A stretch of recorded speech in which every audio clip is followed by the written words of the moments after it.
North America and abroad, Starbucks suddenly and unexpectedly closed its 56,423 worldwide locations today to prepare for what insiders call Phase 2 of the company's long-range plan. Cynthia Valcamp, Starbucks head of marketing, made this brief statement at a press conference earlier today. We have enjoyed furnishing you with coffee-related beverages and are excited about the important role you play in our future plans. Existing Starbucks franchises across the nation have been shuttered with high-strength titanium, and the well-known Starbucks logo has been slightly altered to present the familiar mermaid figure as a cyclopean mermaid whose all-seeing eye forms the apex of a world-spanning pyramid. Doyle Redland for The Onion Radio News, online at theonion.com.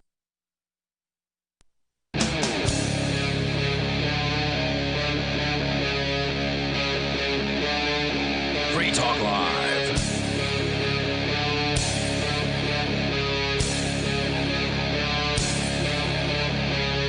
It's Free Talk Live. You are invited to join us here. The toll-free number, 855-450, free like freedom. That's 855-450-3733. We have the Discord call-in line rooms over at discord.lrn.fm. You can join those and sound almost like you're sitting here in the studio with us. And they are free, by the way, so please go there. And you can actually interact with other Free Talk Live listeners there on Discord pretty much 24 hours a day. There's a lot of people there and interesting discussions and some pretty amusing ones as well. So hop on over there and enjoy that. Joining you in our beautiful studios here in Keene, New Hampshire, it's Ian. And nobody. So there's been a lot of talk about police reform in the news ever since Nobody believes that.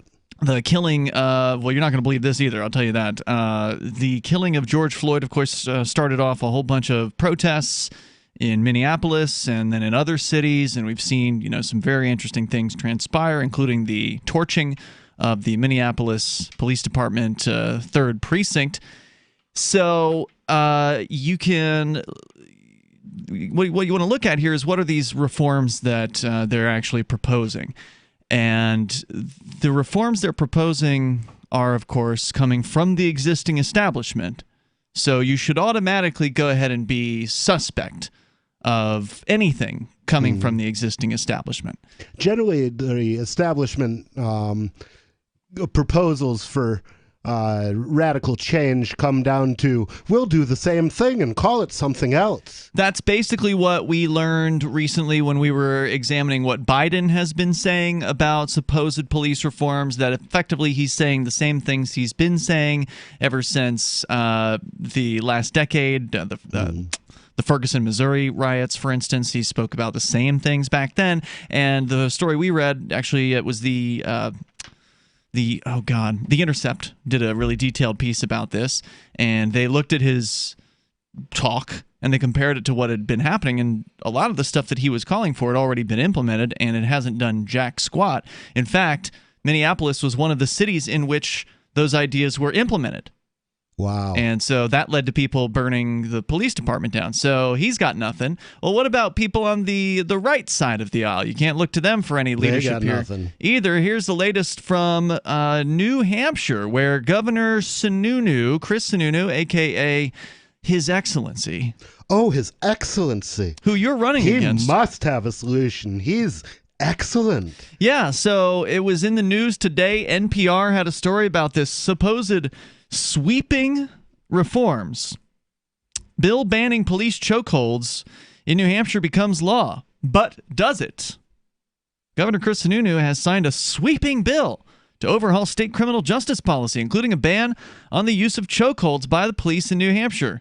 I don't know if Josh Rogers at New Hampshire Public Radio, who wrote this story, actually looked at the bill, because one of our friends was taking a close look at this last night, and he said it doesn't do anything like what they're saying that it does. He looked at the bill. It says the use of a chokehold by any law enforcement officer is prohibited with the exception.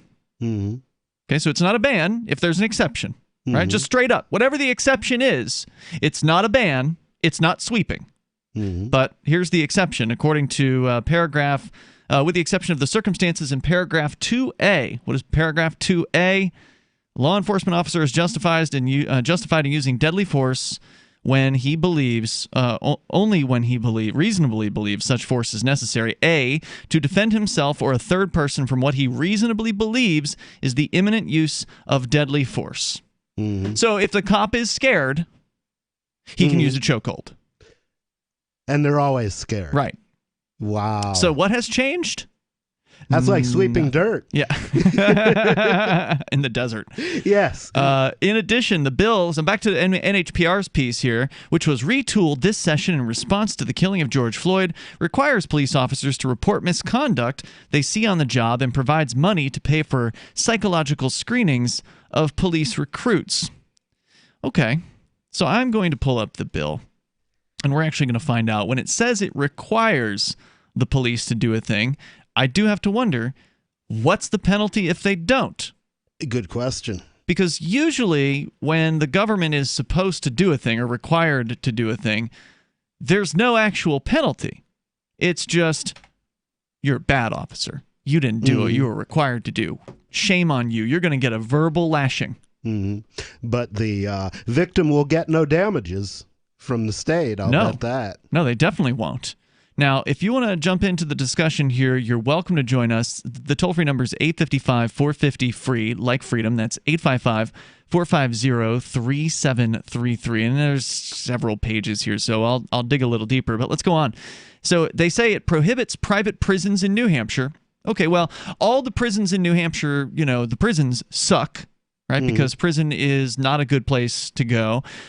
There's certainly some legitimate critiques about private prisons out there in that, for instance, they do tend to have, in a lot of places where they do exist, a typical like 90% fill rate agreement where essentially they enter into a contract with the state saying, yeah, we'll do your prison keeping duties in return for you giving us 90% of our rooms filled at all times. Yeah, see, that seems like a cause of action to me because there's this thing called misuse of process, okay? And that is basically when you use the legal system for purpose other than what it is intended, more or less. So, for example, if you go and arrest a bunch of people because they're protesting, but you arrest them for an actual crime like spitting on the sidewalk or an actual violation of an actual statute, but that crime is never enforced. That's misuse of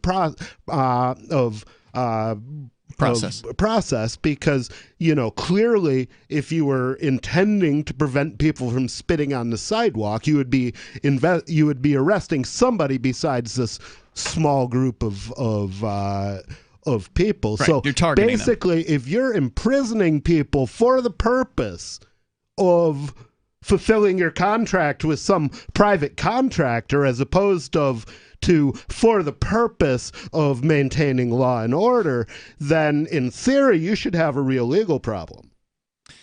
So they're not going to have any real legal problems because they're the state, and trying to go up against them can result in some pretty crazy stuff happening to you. There's even a story in the news about federal agents snatching people off the streets. Did you hear about that one? Oh yeah, the unmarked cars. Yeah, that's happening now.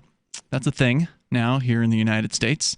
So we can talk about all those things as well. The toll-free number, if you want to join us, is 855-450-FREE like freedom. A little bit more here about this story. So they also say it creates so-called Good Samaritan protections for reporting an alcohol-related emergency if the person is younger than 21. Okay, that's a good one. Yeah, I mean, I'd want to hear the details before I concluded that because the devil's always in the details. But True. It does On sound its like face. a good thing to do. On its face. Yes. The idea that if you're 19 years old, you're at a party, somebody overdoses on alcohol, they're really sick, you got to call the hospital, that you don't have to worry that you're going to be charged with also being underage and in possession of alcohol. So the idea being that maybe if young people were actually aware of this, and the idea that they would know what the law is a whole other question. But if young people were aware about this, then maybe they would actually call the ambulance if their friend is possibly on death's doorway, rather than just leaving them at the party and running because they're afraid they're going to get arrested. So, it is best not to punish people for doing the right thing. Yeah, exactly. So if that is indeed what's going on there, then I agree with it. Now, to NHPR's credit, they did actually speak with Jordan Thompson of Black Lives Matter Nashua, who pointed out the bill is symbolic. Quote, police officers can still use the chokehold if they fear they're in danger or they fear that someone else is in danger. Thompson and others say the bill should have included harsher consequences for officers if they use the chokehold inappropriately or fail to report cases of police misconduct. Were there any consequences? That's what I'm going to take a look for here. I'm going to dig through the details in the bill, but it doesn't sound like Jordan Thompson from Black Lives Matter is satisfied with it, so I suspect there's very little. He's probably right. The toll-free number here is 855-450-FREE, plus the snatching of people on the streets into unmarked vans. We'll tell you about that on the way here. This is Free Talk Live.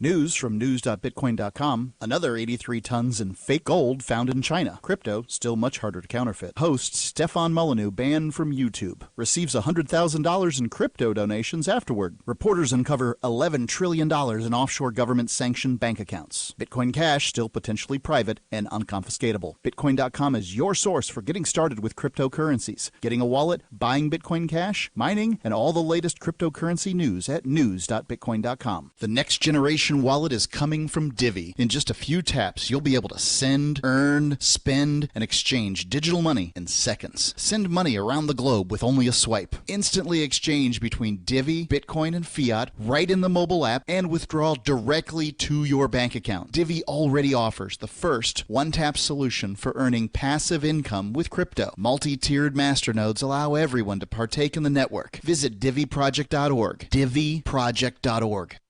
Do you want more businesses accepting Bitcoin Cash and Dash? Now with AnyPay, you earn passive income for every purchase at those businesses.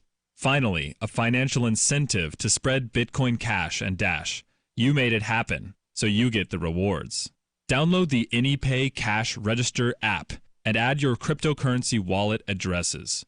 Then install it at a real-life business and tell us what you did at anypayinc.com. anypayinc.com. Did you know you can support freedom of speech just by visiting shop.freetalklive.com? You'll see links to Walmart, Love Java, Newegg, and more. Every day, Free Talk Live is at the forefront of the liberty movement as the biggest liberty-oriented talk show in the world, giving you a platform to be heard on any topic. Get listener-only specials without doing anything other than an extra click. Visit shop.freetalklive.com. Use the links and buy what you'd be buying anyway. Take action now. Save and support freedom. Visit shop.freetalklive.com. It's shop.freetalklive.com.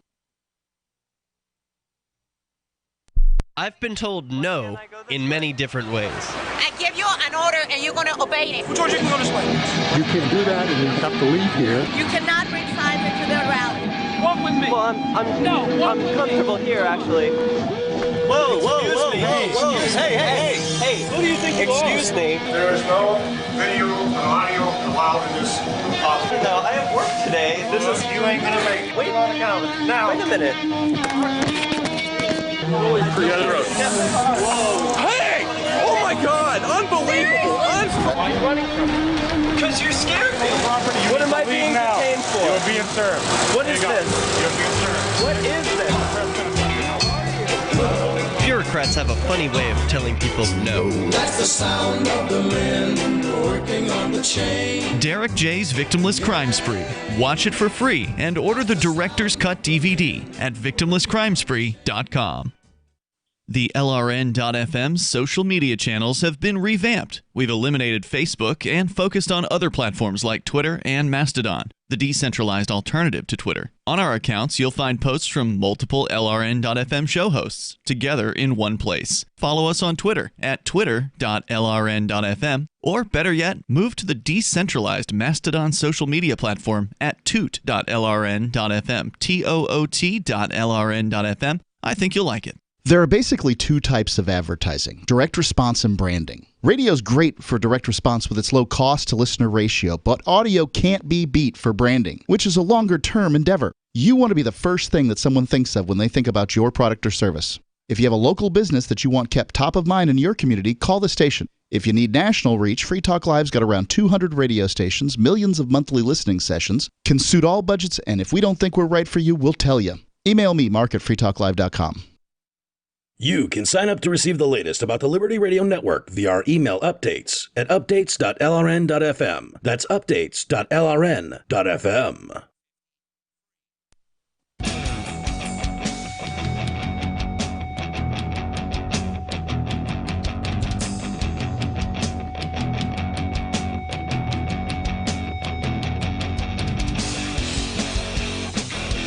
It's Free Talk Live. You can bring up anything that you want here. The toll-free number is 855-450-FREE. The supposed, as they describe it in New Hampshire Public Radio, sweeping police reform bill doesn't really do much of anything.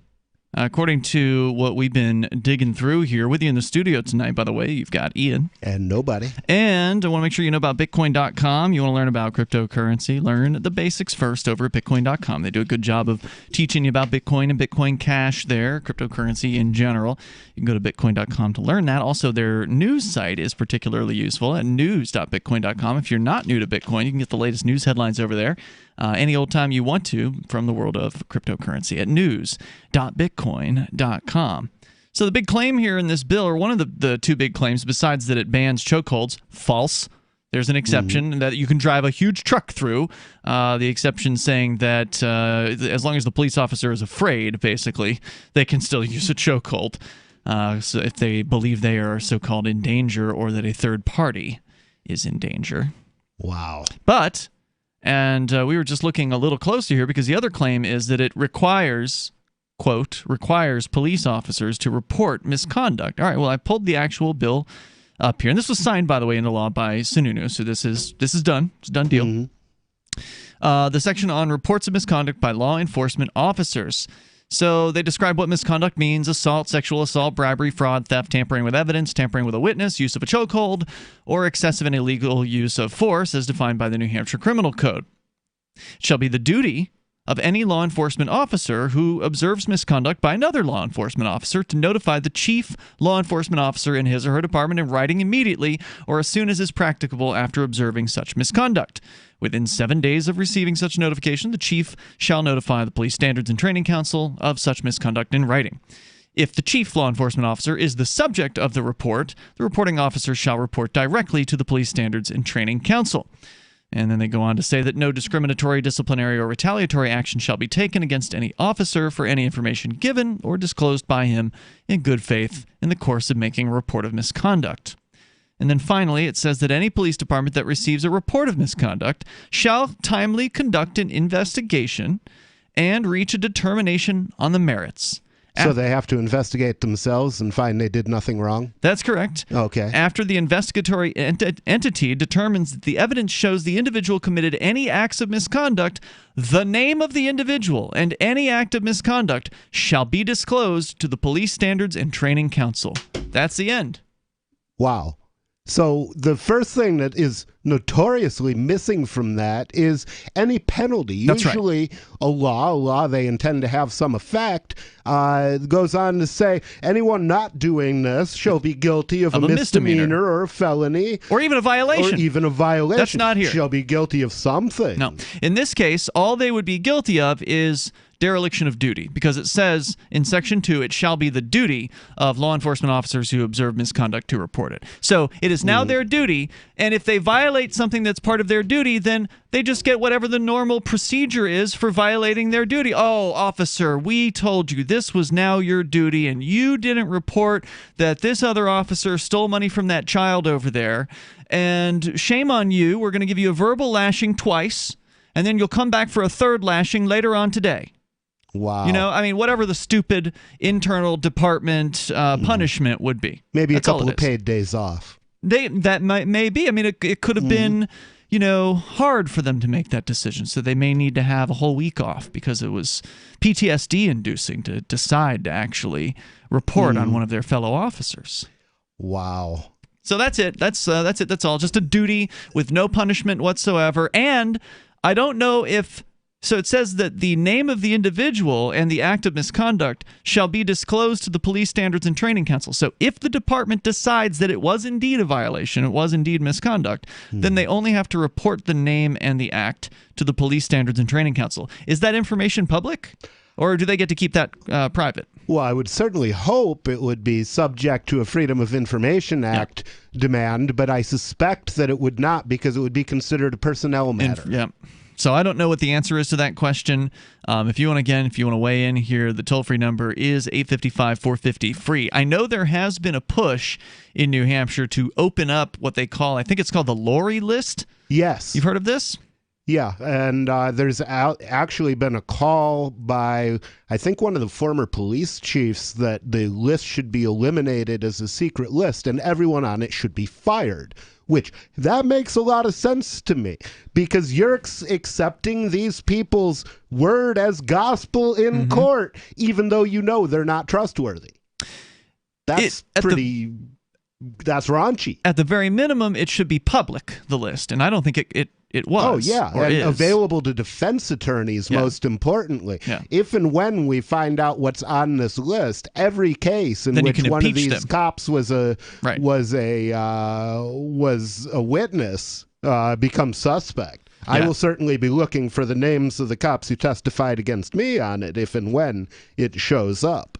So, I don't know if they've actually changed that particular rule. So I think that list is still confidential. It is. That I suspect that if somebody is found to have conducted been a naughty officer, then their name is just going to go on that list and no one's going to find out about it. Yep, the circular file list. Yeah. So this really absolutely does nothing whatsoever. There are some sections in here where they change the statutes on like certain statutes on punishments of things, so it really doesn't have anything to do with police reform. Anyway, Sununu is a master of making it look like somebody's doing something when actually nobody's doing anything. Police officers here, according to the statement, Sununu called the measure, which was crafted by Democrats. See, it's bipartisan. Oh, well, that helps. A good first step, he said. Now, this acts like Sununu cares, right? Because he's been pretending like he's concerned with the protests and in favor of the protests and acting, this is a big show, right? To show that he's concerned about police reform when the entire time he's been in office, he's been gobbling the knob of the police departments the whole way. I mean, this guy never saw a police badge that he didn't want to shine. Well, did he take any action against, for example, the officers who dragged that kid out of the car by his dreadlocks in, was it Laconia? Ooh, good question. That was like the same day that George Floyd was murdered. I believe the response in that was from the department, and the department said their officers were justified in the use of force. Wow. Justified in the use of force to remove somebody from a car he owned. Yeah. I think that's what they said. Because they thought it might be stolen. Sununu said he looks forward to the continued work of the commission that he established earlier this year on law enforcement accountability. The commission was given, which is, by the way, packed with law enforcement officers, of course, was given 45 days to come up with a series of recommendations to provide Sununu. But this week, the commission said they may need additional time to complete their work. So they didn't meet the deadline.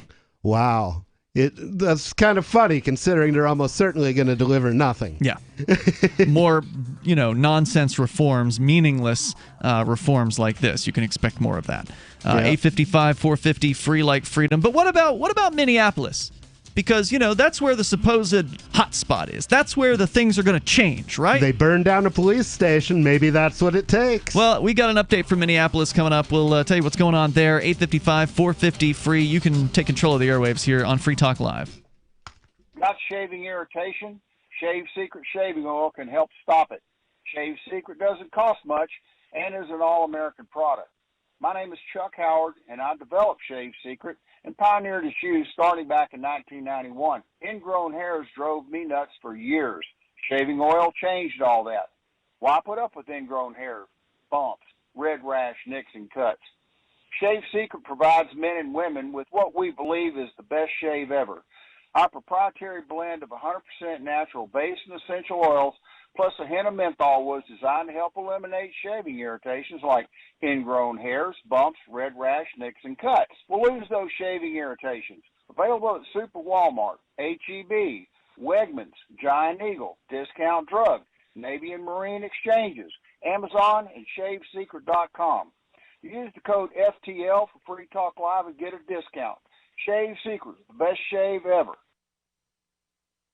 On Free Talk Live, we're bringing people to the ideas of liberty every day. From wrestling superstars like Glenn Jacobs. You guys really are having an impact, I believe. Like I said, a lot of where I am now is due to listening to Free Talk Live. You changed my mind on some very important issues years ago. To random people tuning in on the radio. I was kind of stuck in the left-right paradigm. I heard your show by chance on a Saturday night. From there, I went on, joined the Free State Project, and become an amplifier. So, I mean, that's really the reason why I amp is because I know that if it wasn't for you guys being on as many stations as you are, I never would have found the ideas of liberty. Your amp will directly change more lives by getting Free Talk Live in front of people looking for talk radio online and on the air. When you amp Free Talk Live, you get perks like access to the AMP-only Facebook group and AMP podcast. Visit amp.freetalklive.com. Looking for a great real estate investment? Consider New Hampshire, which is ground zero for the Liberty Movement. Your first call should be to Mark Worden from Porcupine Real Estate. He's more than just a real estate agent. He's your New Hampshire concierge. Where are the best places to live? Do you want farm, city, the burbs, or forest? Do you want a duplex or multifamily building so that renters pay your mortgage? There are homes in all price ranges in New Hampshire, and Mark can help with financing too. Invest in liberty and property. Mark Worden can help. PorcupineRealEstate.com. There are lots of ways to listen to Free Talk Live. Our podcast has been around since podcasts began, and now the FTL feed is loaded with content besides our full show archives. Did you know that we make it easy for you to customize your podcast subscriptions? We have different feeds, one that includes only our full shows, one with just the Daily Digest, and our main feed that includes everything. You decide what you listen to. It's quick and easy to customize your feeds at feeds.freetalklive.com. That's feeds.freetalklive.com. The Free State Project has reached its goal of 20,000 liberty lovers who've pledged to move to New Hampshire and get active to achieve liberty in our lifetime. Perhaps you're trying to figure out what part of New Hampshire should be your destination. If so, consider Keene. You'll find more than 150 reasons to move to Keene at move.freekeene.com. Keene is famous for its historic, publicity-generating activism, as well as being the liberty media capital of the world. It's home to freekeene.com, New Hampshire's destination for liberty activism, news, and opinion. For years, we've been compiling over 150 reasons to move to Keene at move.freekeene.com, where you'll learn about some of what's happening here and what makes Keene a great place to live. If you love liberty, you'll probably enjoy anywhere you end up in the Shire. But do your due diligence first. Please visit move.freekeene.com for the full list of over 150 reasons to move to Keene. That's move.freekeene.com. What's up next? Visit the Liberty Radio Network program guide to find out at shows.lrn.fm. That's shows.lrn.fm.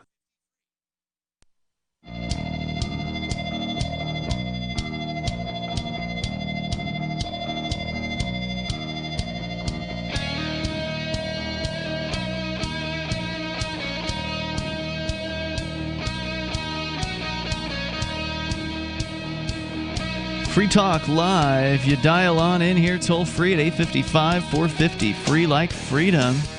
You can take control of the airwaves, bring up anything that you want. Our number is 855-450-3733. And the Discord call-in lines are open and available to you at discord.lrn.fm.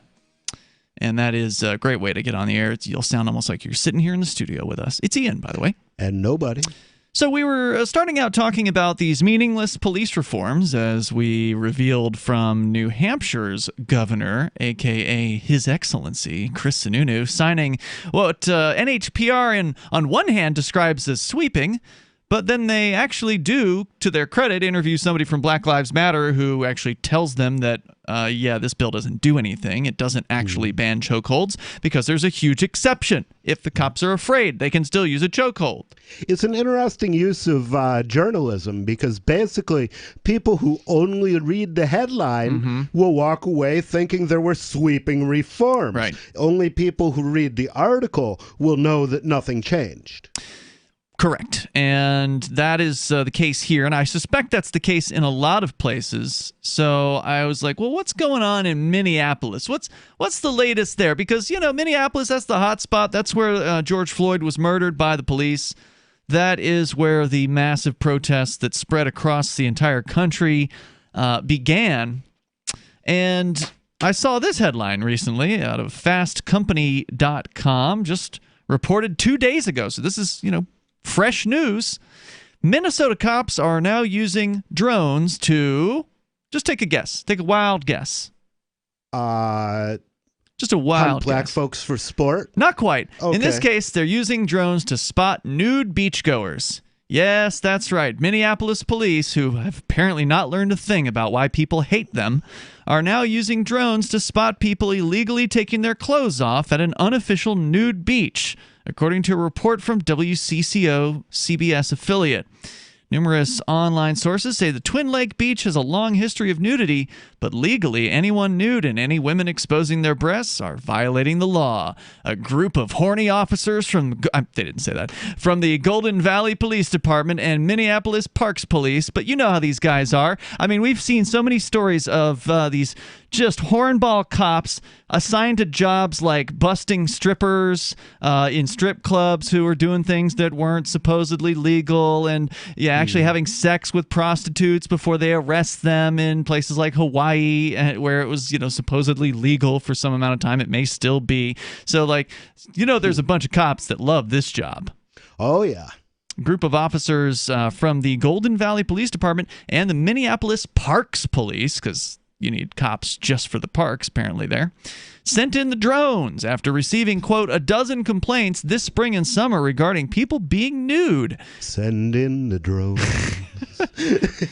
Drinking alcohol or doing drugs at the beach. Quick, somebody panic.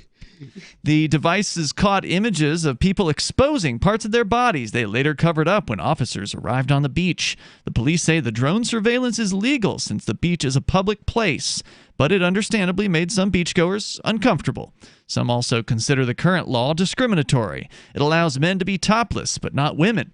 And the Minneapolis Park and Recreation Board is considering changing it, because apparently the Park and Recreation Board can just make laws.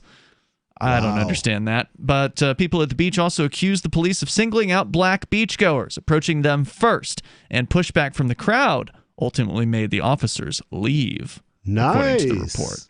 So that's nice to see. Yeah, some actual resistance is a beautiful thing. All right, and that's what it's going to take.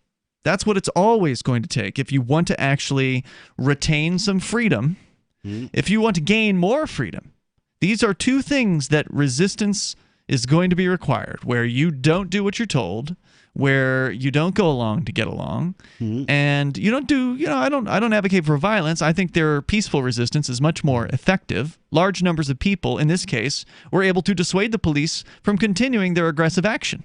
Yeah, but Frederick Douglass was definitely right when he said, power never yields but to demand. Exactly. You gotta make the demand. You must stand up. You must face the threats if you want to be safe from the powers that be. Unfortunately, it seems nobody that people want to be protected by the powers that be, or at least feel as though they're being protected, because they do everything they're told to do. Put on a mask, they say, and they put them on. Yeah, do what they're told. It's frightening, and to me, putting on a mask is far from the worst thing they do. The other thing they do is they stand by while George Floyd is being killed, and they do nothing. When one good flying kick to that officer's face that would have ended that. Well, have saved a life. Yeah, absolutely. Now somebody else would have gone to jail, but it's quite possible both of those people would be alive.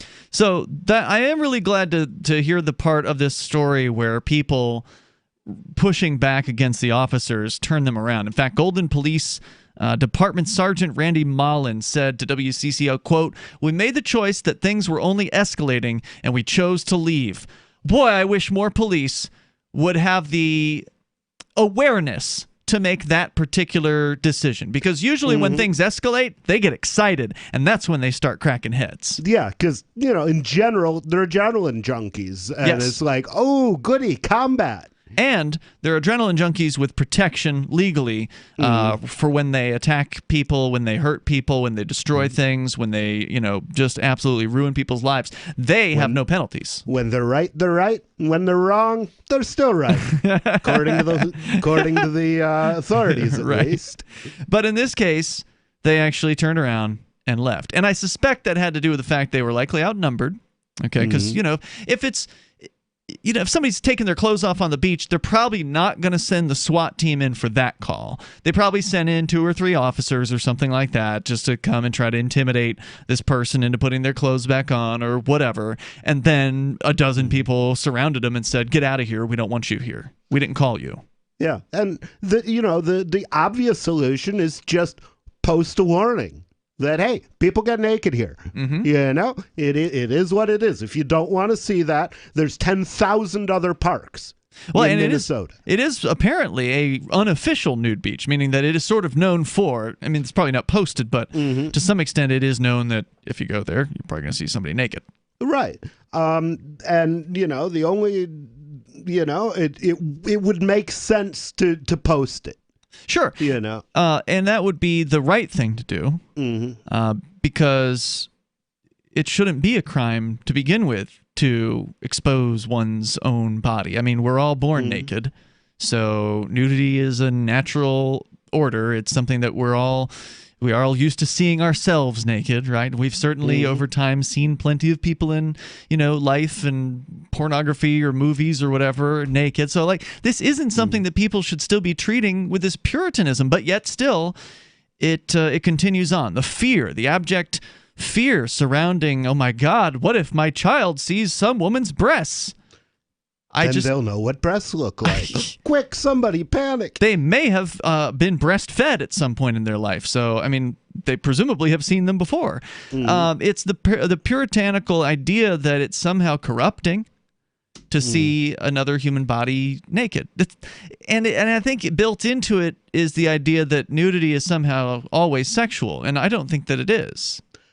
No, I mean, if you've ever had to work in a nursing home and change an 80-year-old, I'm sure there was very little thrill to that at all. Not arousing, unless you've got unusual tastes. Yeah, I mean, some people do like the older people, but it's true. Whatever floats your boat.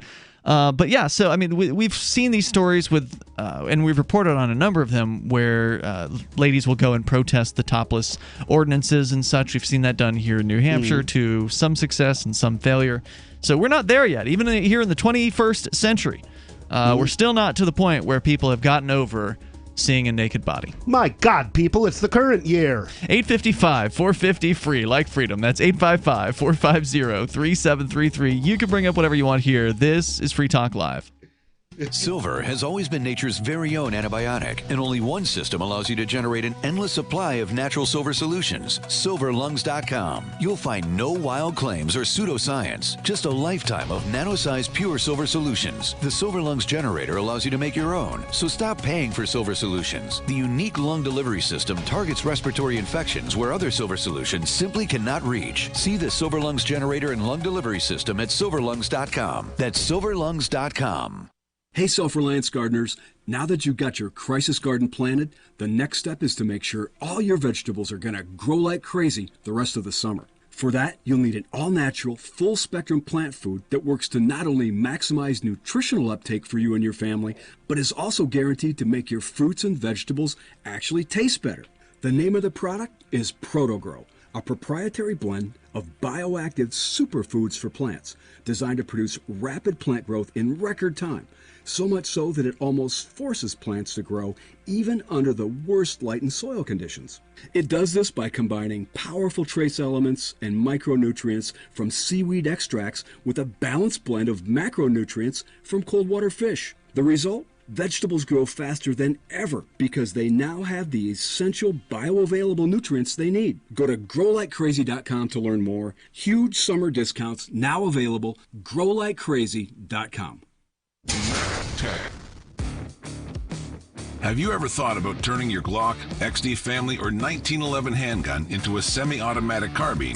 It only takes about 30 seconds. The MechTech Carbine Upper is classified as an accessory and can be delivered right to your doorstep with no FFL or background check required. It's the world's most versatile pistol accessory. Build your custom upper today. Simply go to handgunconversion.com. That's handgunconversion.com. This is Michael Dean from the Freedom Fiends. I've run websites since 1996 and have used over a dozen web hosts in that time. AgristHosting.com is the only one that hasn't broken my heart. Agrist Hosting's uptime and service is stellar, and their DDoS mitigation is the best I've seen. That's important because if you tell the truth in this world, you'll ruffle feathers. And some people will try dirty tricks to silence your voice. No matter what the haters hit us with, Agrist Hosting keeps our websites online. If you have a mission-critical commercial presence or a world-changing activism site, you cannot tolerate any skullduggery. So go with AgristHosting.com. Have a WordPress or blog site, but you're not satisfied with performance or uptime? Or just want raw hosting? Want to pay with Bitcoin? Agrist Hosting specializes in high-performance hosting with personalized service. Go to AgristHosting.com and click on the button that says Get Hosted. That's AgristHosting.com. What if you want to hear the latest episode of Free Talk Live, but all you have is your phone, you forgot to download our archive, and you have no data connection? You can call our Listen line at 641-793-0191. That's a long-distance number, so you may incur charges. If not, listen as long as you want. 641-793-0191. The Free Talk Live Listen line, 641-793-0191. Are you tired of governments murdering people around the world? Stop using their money. There is an alternative. Bitcoin is a stateless, free market, non-political currency. Bitcoin cannot be inflated or controlled by any government. By using their money, you're helping the state. Stop doing it. You have an incredible alternative available now. Learn it, use it, spread it. Get started with Bitcoin at Bitcoin.com. That's Bitcoin.com. Join the LRN.FM Discord for live chat 24/7 at discord.lrn.fm. That's discord.lrn.fm.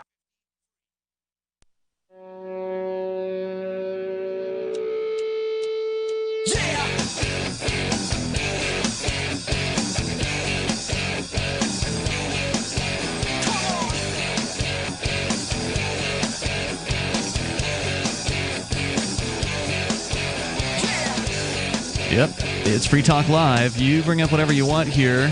Toll-free number, 855-450-FREE.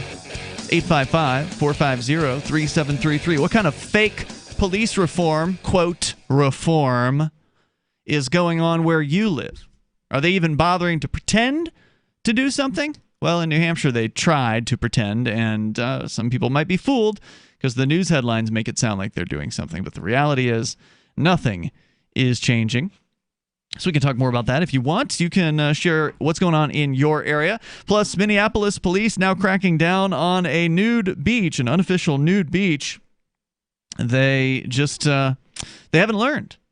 They haven't learned anything. Wow. Well, they did learn enough to back off. True. Eventually, when confronted. Well, I don't know. That's just a natural thing, though, isn't it? Nobody. I mean, if two guys show up in a group of 20, two cops show up in a group of 20 to 50 people, and they try to start throwing their weight around, and that group starts pushing back against them, telling them to go away, there's a good chance they're going to turn around. They may well, but they also may well call for backup. They may call for backup, but at the very least, in that moment, they will be intimidated because numbers matter. And that's one of the reasons why years ago when you were back when you were known as Rich Paul and you were doing the 420s here in Keene, where on a daily basis you're out at Central Square with upwards of 150 people or so, I think at its peak, smoking cannabis in Central Square. The police didn't want to mess with it after a little while. They tried. They came in, tried to arrest you, and another guy they thought was heading the thing up. But when that didn't stop it, they just decided to start ignoring the event. Yeah, eventually they did. Yep. Because they don't have the numbers. They don't have enough people. They'd have to call in state police. They'd have to call in cops from all over the place to take down an event of 150 disobedient people. Yeah, I mean, the calculations I made at that time, I believe there were 28 cops on duty at a time in Keene, and as you said, we had something like 5 times that. They don't normally have 28 cops on at once. I mean, if they wanted to bring, like, most of the force on, then 28 would be the majority of the force. I think that was the maximum they could muster. Probably. Or our estimate because they've got of the about 40 they could muster. Last I saw, they got about 44, 45 uniformed police officers at Keene Police. So right. 28 would be the super majority, or a solid majority of them. Yes, yeah, it would. So, it would be very difficult for them. What I was concerned about, and they never actually did it, is that they would bring in either great gangs of state troopers or the National Guard, which on the one hand would have been kind of scary, but on the other hand, hilarious if they had to call out the military for people smoking weed. Yeah, which they didn't do. So. Yes. Okay, props for that. And it was a victory. It was a major victory, but because of the numbers. And that's why all of this supposed reform is happening. Because there were significant numbers of people in the streets, in Minneapolis' case, setting fire to the police department, and others, you had the experiment of the Chaz, where they literally, the police left in Seattle, a 6-block area, and protesters took it over.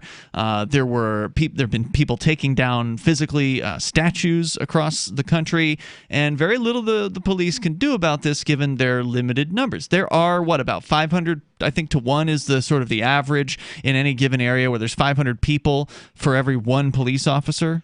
That seems like a reasonable estimate. I think that's the national average. I know that nationally there are 1.5 million police plus military, which makes one of those for each 200 citizens, but the military is a big chunk of that, and they're not being counted in your estimate. So I would say that's probably about right. Either way you slice it, there's way more of us than there are of them, which is why, coming back to what we were discussing earlier, if you want change to happen, you have to do something, and you have to do more than just complain about it. If you're sitting behind a computer screen, hammering away at a social media of some sort, they're not going to care about that. That doesn't affect them. No, it's not until you use that social media to rally people to get out in the street. To real life, yeah. Or to act in the real world, or to stop paying their taxes, or to do something tangible. That's when the authorities are going to stand up and notice. Burning down a police station is a great start, but apparently even that is insufficient.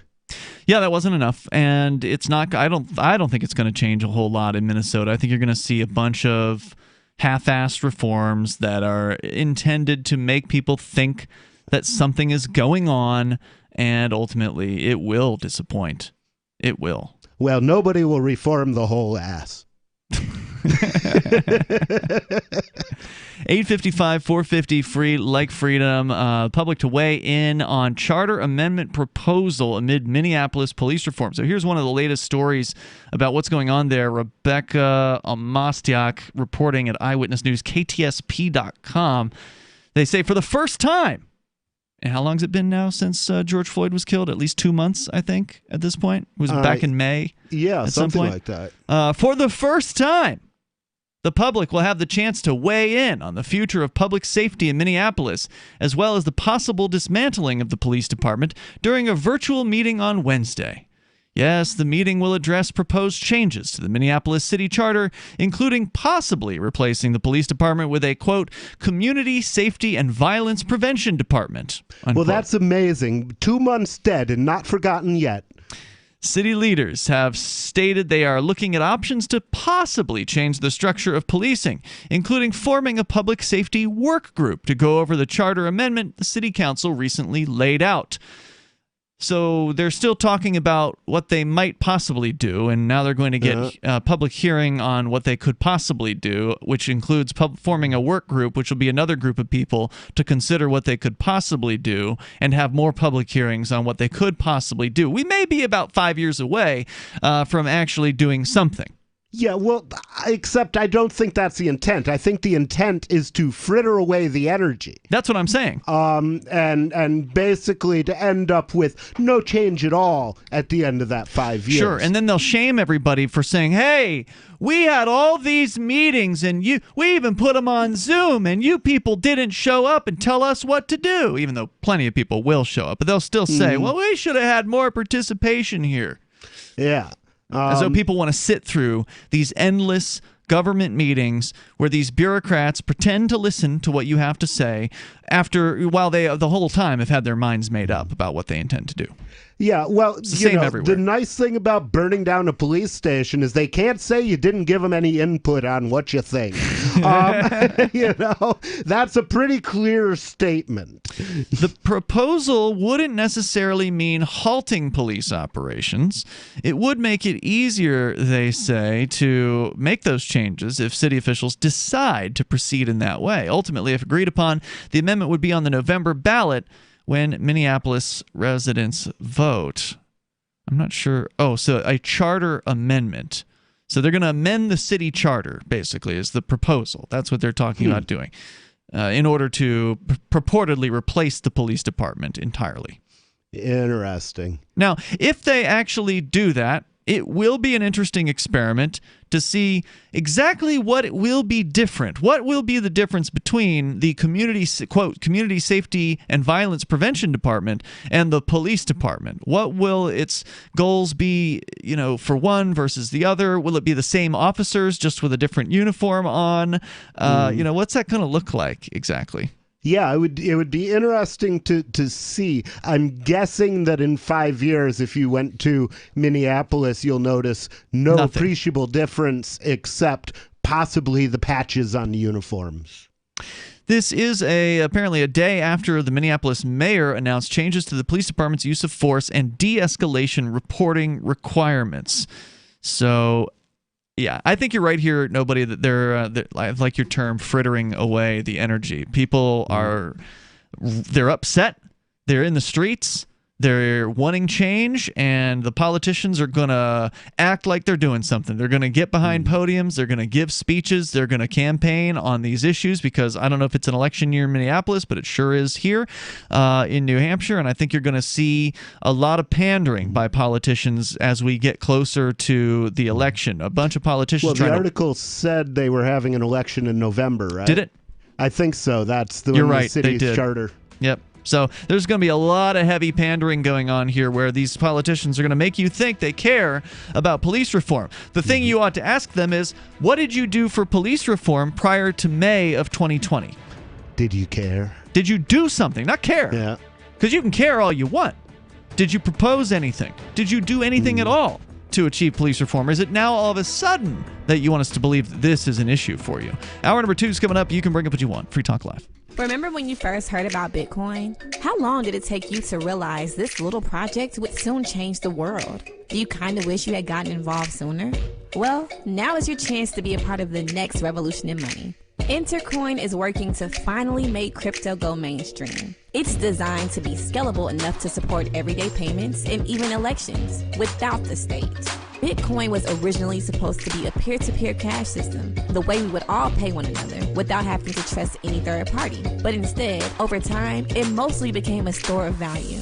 That's because every 10 minutes, the Bitcoin network must put all transactions into a block, and that block can only hold so much. If crypto is to become mainstream, for people to use it for everyday payments, we need a new architecture, one that is as secure as Bitcoin while being far more scalable. Check out intercoin.org to find out more and maybe pick up some of those coins for yourself.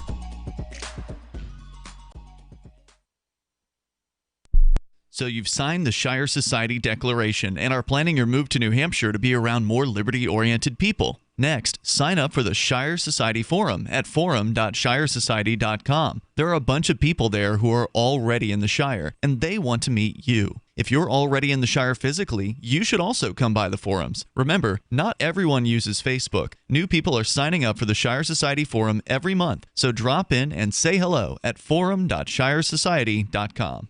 Some of you asked, and now we've delivered. LRN.FM's live Keene, New Hampshire studio shows are now streamed in HD on Twitch. Visit our channel at twitch.lrn.fm and give it a follow. If you have Amazon Prime, you get one free subscription on Twitch. If you use it on our channel, Twitch will give LRN.FM a monthly piece of your Prime subscription cost. So please watch, follow, share, and subscribe to twitch.lrn.fm. That's twitch.lrn.fm. You're listening to the live edition of Free Talk Live. Hour number 2 is next, after the news, here on the Liberty Radio Network at LRN.FM. This is the Liberty Beat, your daily source for Liberty news and activist updates. Produced in partnership with the SNLS Network and listeners like you. Online at snlsnetwork.com. I'm Mick Murrow with your latest edition of the Liberty Beat. Gold is trading at $1,812, silver at $19.73, and Bitcoin is trading around $9,203. Today's gold, silver, and Bitcoin prices are brought to you by Brave Botanicals, high-quality kratom and CBD at reasonable prices with excellent customer service. Brave Botanicals is activist-owned and mission-driven. The Liberty Beat and Brave Botanicals believe so strongly in the power of kratom, we're giving it away for free. Just go to libertybeat.news/free kratom. This is the Liberty Beat at snlsnetwork.com. In the news, a surprisingly large number of high-profile Twitter accounts, ranging from Barack Obama to Elon Musk and Kanye West, were hacked Wednesday in an apparent Bitcoin scam that fooled online users into handing over at least $130,000. The Mind Unleashed reports the official Twitter accounts of Apple, Uber, and Square's Cash App were hacked in the cryptocurrency scam, as were accounts belonging to billionaires Bill Gates, Jeff Bezos, Warren Buffett, Mike Bloomberg, and Elon Musk. Rapper Kanye West, former U.S. President Barack Obama, and Democratic presidential candidate Joe Biden also fell prey to the hackers. Each of the Twitter accounts have millions of followers. In various tweets, the accounts posted messages requesting the followers send USD $1,000 in Bitcoin to specific web addresses, after which they would get double the contribution in return. Ever wonder where we find all the news to report right here on the Liberty Beat? Visit snls.news to get the world's most censored media published all in one place. Save yourself from the endless time spent searching for reliable alternative media. SNLS News makes it quick and easy. No ads, no clickbait, just raw headlines, 24 hours a day. Visit snls.news and get informed today without the corporate media spin. Your news now continues. Nearly 90 people were arrested and now face felony charges after refusing to disperse in a protest demanding justice for Breonna Taylor, a 26-year-old black woman who was shot to death in her home by Louisville police that ended on the lawn of Kentucky Attorney General Daniel Cameron. Demonstrators now face 1 to 5 years in prison if convicted on felony charges under Kentucky law. By all accounts, the protest was peaceful, as over 100 community members gathered near Ballard High School in Louisville, Kentucky, and began marching to the conservative Attorney General's home, according to a report from WLKY. The Mind Unleashed reports community members were marching to demand that officials charge the 3 Louisville officers who shot Taylor to death in March, while executing a no-knock search warrant at her home.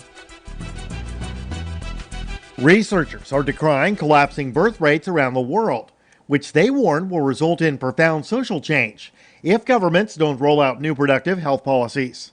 Spain, Japan, Portugal, and Thailand are among the 23 countries that could see their populations more than half in a jaw-dropping trend.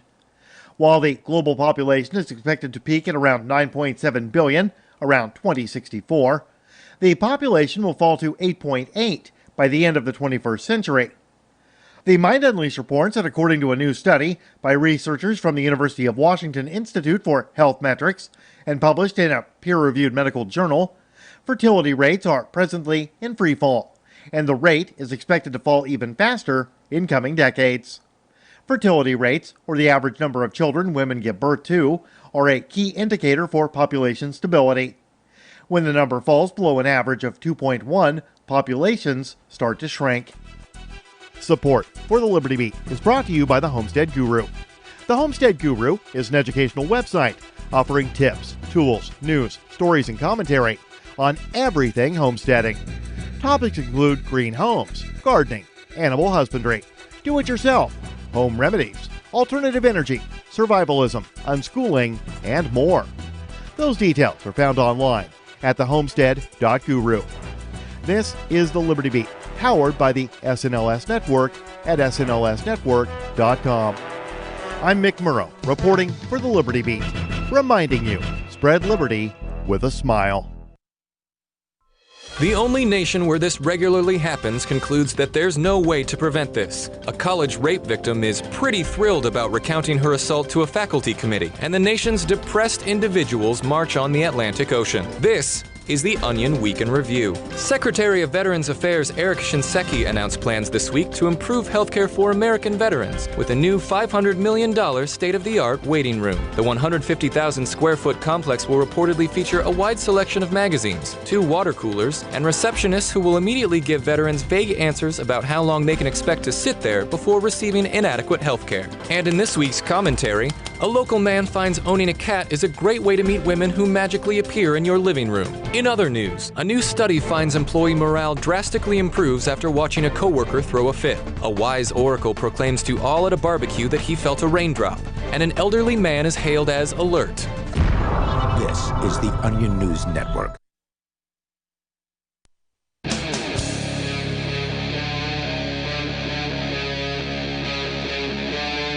Free Talk Live.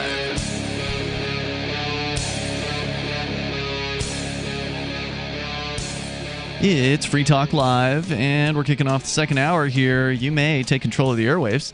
The toll-free number is 855-450-FREE, like freedom. That's 855-450-3733. By the way, it's going to be an extra long night of broadcasting here, Nobody, because you've got a show that you do called Nobody Tells the Truth. Nobody does. And I believe you've got a special guest, Captain Kickass, tonight? Yep, the captain is expected. Excellent. So we will be doing that after Free Talk Live is over, so just after 10 p.m. Eastern Time. If you're on our Twitch channel or D-Live, stay tuned, because that is the exclusive. Those are the exclusive ways that you can see Nobody Tells the Truth. It is a video it's a video show. So, I mean, you can listen to the audio, but it's a video exclusive, meaning that you have to be on one of those two platforms, twitch.lrn.fm, or you can go to dlive.lrn.fm and go ahead and subscribe, or rather follow the channel now. That way you can be prepared for a little bit later tonight for Nobody Tells the Truth. All right, so we've been focusing on some of the bad news, and of course there's plenty of bad news out there in the world. In fact, coming up, we'll tell you about the federal officers in unmarked vans just snatching people off the streets. Apparently that's a thing now. We'll explain what's going on with that. But I've actually been sitting on a story, Nobody, that's a little bit of good news. And, I do like to throw some good news out there, and I do like to give credit where credit is due when somebody who is in a position like Donald Trump or Barack Obama makes the right choice on something, which is rare. But I will give some credit where credit's due. So like Barack Obama let some peaceful people out of prison at the end of his term in office. That was the right choice to make. I was glad to see that he did that. Donald Trump has made a few good choices as well, and here's one of them, in my opinion. The story from CNN Politics: the Trump administration has begun the formal withdrawal from the World Health Organization. Yeah, that's a good thing. The Trump administration has notified Congress and the United Nations that the U.S. is formally withdrawing from the World Health Organization, according to multiple officials. That, according to CNN, comes amid a rising number of coronavirus cases throughout the Americas over the past week. The withdrawal, which goes into effect next July, so apparently there's a 1-year withdrawal period, has drawn criticism from bipartisan lawmakers, medical associations, advocacy organizations, and allies abroad. I wonder which lawmakers are considered bipartisan. I suspect that means both Republicans and Democrats are mad about this. Presumptive Democratic presidential nominee Joe Biden vowed Tuesday to reverse the decision, quote, on his first day. Speaking of mad. If elected. Senator Robert Menendez, top Democrat, also tweeted the news on Tuesday, saying, quote, Congress received notification that Donald Trump officially withdrew the U.S. from the WHO in the midst of a pandemic. To call Trump's response to COVID chaotic and incoherent doesn't do it justice. This won't protect American lives or interests. It leaves Americans sick and America alone. Well, what exactly did the WHO ever do for you? Well, they did deliver conflicting opinions on whether or not masks were useful at the very beginning, which, you know, they came down hard on both sides of the issue, so they must have been right one. Congress, a State Department official also confirmed that the U.S. government's notice of withdrawal effective July 6th of 2021 has been submitted to the UN Secretary General, who is the depository for the WHO. Now, why not go all the way? I mean, if you're going to withdraw from the WHO, just go ahead and withdraw from the UN at the same time. Yes, please. I can't imagine why not. And he's made that kind of noise. He has. You know, maybe he doesn't think he has the political capital to get away with it. Yeah, that would certainly make me smile because, you know, the thing worse than, or potentially worse than the layers of elected bureaucrats that consider themselves above us is the layers of unelected bureaucrats who consider themselves above them. If the United Nations decides to do something awful, how do you vote differently to make it stop? You can't. Exactly. The UN only has one representative from the United States, right? Yeah. And the UN is a big part of the United States is a big part of the UN, but yeah, that's something that needs to go away. Yeah, and the Security Council, the UN or the US has a veto on what they do, but they seem to only use it when they're wrong. For example, they vetoed a lot of things that have pointed out, for example, that Israel is abolishing the Palestinians. Well, you think? But that they will stop with their veto. So I guess kudos to Trump for making the right choice in this particular case. Apparently there is a 1-year time frame that is they have to give notice, so they've done that, and they will apparently have to fully meet the payment of assessed financial obligations. So they're going to have to pay the WHO in order to get them to go away. So wow. I think that would be a good use for the phrase "Molen Labe." You know? What does that mean? It means come and take it. Okay. You know, if they can mobilize enough doctors to come and take that money by force, then let it be theirs. Yeah. So I think this is a good signal for Trump as far as he's pandering to his base, right? Like this is a signal to them saying, "Hey, look, I'm doing this thing. You guys have probably always wanted this. Here you go." Right? Yeah, and you know that. I've got to agree with that part of his base, although I don't agree with them on very much. Yeah, yeah, and that's true, and that's the thing. You know, we're willing to work with anybody as libertarians, as voluntarists. We're willing to work with people when they're right about something. So when the lefties are correct on an issue, I'll work with them, whether it's drug reform or police reform or whatever. And if the righties are right about something, I'll work with them on that too. Yeah, even if they're mostly right. I mean, there's certainly a lot of things I disagree with the Black Lives Matter on, or at least the organization Black Lives Matter. Right, the economics is terrible. Yeah, but you know, I certainly agree with the rank and file that the police are out of control. Absolutely, you know, I've been saying that for a long time. In fact, we just put our Aria DiMezzo for sheriff sign up in the front yard today. Oh, yeah. F the police is her slogan. Gotta love her. Aria, by the way, for those of you maybe who are new to the show, is a regular co-host here on Free Talk Live, and she's running for sheriff here in Cheshire County, New Hampshire, which has an existing sheriff who has been in office for most of the last decade. And this current sheriff is pandering to Black Lives Matter. He showed up at the first Black Lives Matter event here in Keene with a "We are listening," or no, we hear you" is what his sign said. "We hear you." So he was just busting their balls because their phones were tapped. That could be. I mean, that sounds like teasing to me. In that case, they'd be listening.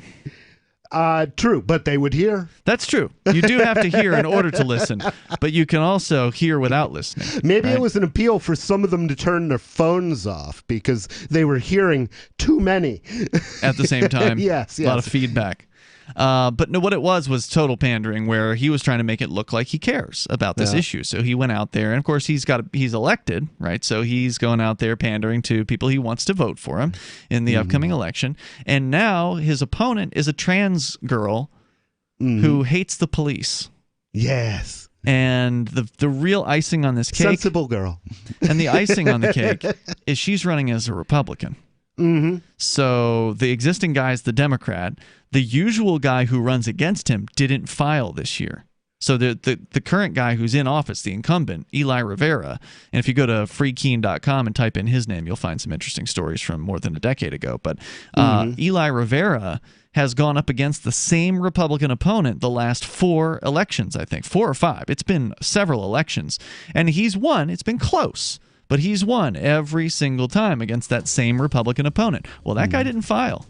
Well, Ari, I would say, is the perfect person to split the left vote. And then what are the righties going to do? I mean, it's vote Republican or vote Democrat. Those are their choices. That's right. And they rigged the system, so I don't feel the least bit bad for them. Not at all. We're just working it. 855 450 free. If you want to join us, you can take control of the airwaves here on Free Talk Live. News from news.bitcoin.com. BTC miners give off a signal of intending to sell. Does this mean a bear cycle? New Zealand police seized $91 million from a Russian exchange operator. Anti-crypto SEC head stepping down, making Bitcoin ETFs more likely. And you can make money by referring people to exchange.bitcoin.com. Bitcoin.com is your source for getting started with cryptocurrencies, getting a wallet, buying Bitcoin Cash, mining, and all the latest cryptocurrency news at news.bitcoin.com. The next generation wallet is coming from Divvy. In just a few taps, you'll be able to send, earn, spend, and exchange digital money in seconds. Send money around the globe with only a swipe. Instantly exchange between Divvy, Bitcoin, and fiat right in the mobile app and withdraw directly to your bank account. Divvy already offers the first one-tap solution for earning passive income with crypto. Multi-tiered masternodes allow everyone to partake in the network. Visit divvyproject.org. divvyproject.org. Got shaving irritation? Shave Secret shaving oil can help stop it. Shave Secret doesn't cost much and is an all-American product. My name is Chuck Howard, and I developed Shave Secret and pioneered its use starting back in 1991. Ingrown hairs drove me nuts for years. Shaving oil changed all that. Why put up with ingrown hair, bumps, red rash, nicks, and cuts? Shave Secret provides men and women with what we believe is the best shave ever. Our proprietary blend of 100% natural base and essential oils plus a hint of menthol was designed to help eliminate shaving irritations like ingrown hairs, bumps, red rash, nicks, and cuts. We'll lose those shaving irritations. Available at Super Walmart, H-E-B, Wegmans, Giant Eagle, Discount Drug, Navy and Marine Exchanges, Amazon, and ShaveSecret.com. Use the code FTL for Free Talk Live and get a discount. Shave Secret, the best shave ever. We have some good news. The indictments against Ross Ulbricht in the District of Maryland were dismissed with prejudice, meaning they can never be refiled. This is especially good because those indictments contain the only charge ever made that Ross engaged in murder for hire. This was a serious allegation that Ross Ulbricht denies. It was never prosecuted or ruled on by a jury, but was trumpeted by the federal government and the media as if it were proven fact. The Maryland court held these indictments for almost 5 years, poisoning Ross's case and leaving him under a cloud of unproven allegations. As explained in Ross's appeal to the Supreme Court, the fact that the judge used these allegations to give Ross a draconian sentence of double life without parole violated his Sixth Amendment right to a jury trial. Judges are required to issue sentences based on convictions decided by a jury, not unproven allegations never even charged at trial. Although this is a positive development, the dropped indictment will not set Ross free. Now, a presidential pardon is Ross's only hope of freedom. Sign the petition at freeross.org. freeross.org. So you've heard all 3 hours of the latest episode of Free Talk Live, and you're still hungry for liberty-oriented audio content? Did you know that we have another 24/7 audio stream at LRN.FM? The Liberty Radio Network airs the latest episodes of some of the best liberty-oriented podcasts on the internet around the clock. In addition to recorded content, you'll also hear live shows like Free Talk Live, originating from our Keene, New Hampshire studio. So listen anytime at LRN.FM. That's LRN.FM. The new 4th edition of Healing Our World, The Compassion of Libertarianism, will take your understanding of liberty to a deeper level and has over 1,300 updated references, new cartoons, and a foreword by Dr. Ron Paul. With discounts for multiple book purchases, the 4th edition of Healing Our World is a great gift for the liberals, pragmatists, environmentalists, and Christians in your life who think libertarianism is cold-hearted. Get yours today at healing.freetalklive.com and use promo code FTL for a $5 discount. Live video of our Keene, New Hampshire-based shows is streamed on DLive. Please follow and share at dlive.lrn.fm. That's dlive.lrn.fm.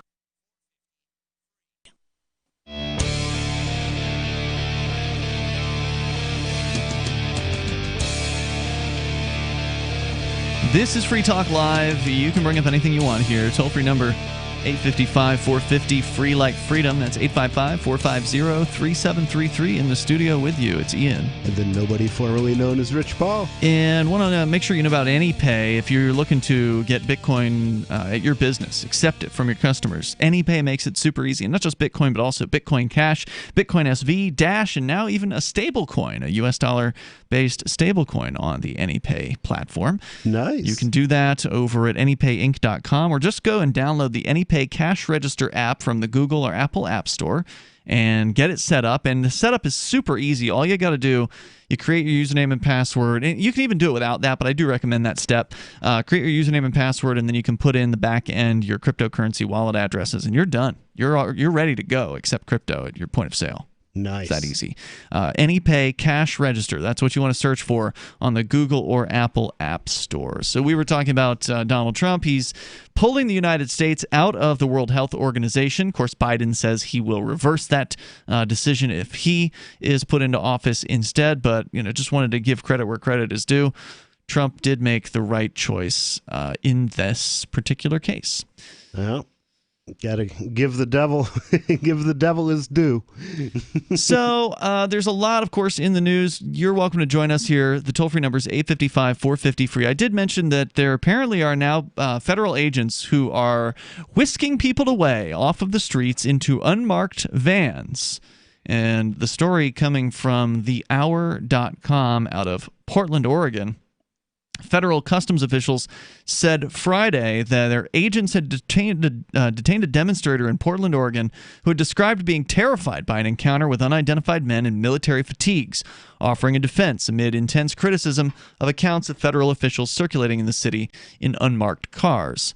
Mark Pettibone, 29-year-old demonstrator, told the Washington Post he was scared when men in green military fatigues and generic police patches jumped out of an unmarked minivan early Wednesday. Reports of similar incidents have sparked condemnation from civil rights activists and lawmakers. Pettibone told the Washington Post in an interview he didn't know who had detained him. In a statement Friday, the U.S. Customs and Border Protection said its agents had taken the action and that they, quote, had information indicating the person in the video was suspected of assaults against federal agents or destruction of federal property, unquote. When agents approached him, Customs said a large and violent mob moved towards their location. For everyone's safety, CPB agents quickly moved the suspect to a safer location for further questioning. The agency also disputed his description of not knowing who detained him, saying, quote, the CPB agents identified themselves and were wearing insignia during the encounter. The names of the agents were not displayed due to recent doxing incidents against law enforcement personnel who serve and protect our country. Are there some of those? I only know about the ones who rob it blind. Well, they're serving and protecting the state, which, of course, is different than serving and protecting the humans that are difference. there. Yeah. But it is interesting, though. This essentially the CPB is saying, well, the reason we had to leave the area and snatch him up into a van is because if we didn't, then the crowd would have gotten us. So otherwise, we would have just stood there and talked to him. But it was because of those other people is why we had to act like, they show the Russian goons in all the movies doing and just sweeping people off the streets or something out of V for Vendetta, some sort of terrifying dystopic future. Their excuse was because other people were around and moving closer to them. And the Washington Post, again, Pettibone said he didn't know who it was. And just because they have insignia on doesn't mean anything, right? I can go right now to a police supply website and purchase all kinds of police insignia. Yeah, and, showing, and it's pretty cheap if you then show up in your own personal unmarked minivan. And it sounds like their insignia did not identify who they were. They said police, perhaps nothing more. Right. At least that's what one side is claiming. Mm-hmm. That would be terrifying. And of course, the other thing is if it's not marked which agency took somebody, then who do his friends call? Right. Where do they file their writ of habeas corpus if he just disappears? Right, because CPB doesn't necessarily connect with the local police to say, hey, we're doing things here. They're just going to come in and do what they're going to do. Yeah, right? So if you file a writ of habeas corpus in a local court or against the local sheriff who runs the county jail, he could honestly just say, we're not holding this person, and you don't know who is. In Pettibone's account, when several men in fatigues approached him, his first instinct was to run. He didn't know whether the men were police or far-right extremists who frequently don military-like outfits. Or far-left extremists. And harass left-leaning protesters in Portland. The 29-year-old resident said he made it about half a block before he realized there would be no escape. Then he sank to his knees, hands in the air. He said, I was terrified.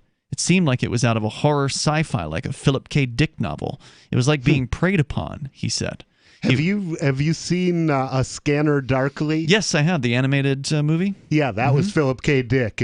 If you want to understand the drug war, I highly recommend it. And was that the movie where Alex Jones plays himself and gets taken into a van? That was actually my first exposure to Alex Jones. Was it? I remember asking, who's that guy? I've seen his face before, but I don't know who he is. And the guy I was watching it with, I don't remember who it was, oh, that's Alex Jones. But that's actually what happens to his character in the movie is he's on the streets with his megaphone doing his Alex Jones megaphone thing, and a van pulls up and they abduct him. Yeah, I wonder if they put black bags over your head like V for Vendetta. You mean in this guy's incident? Yeah, in the reality. In the reality.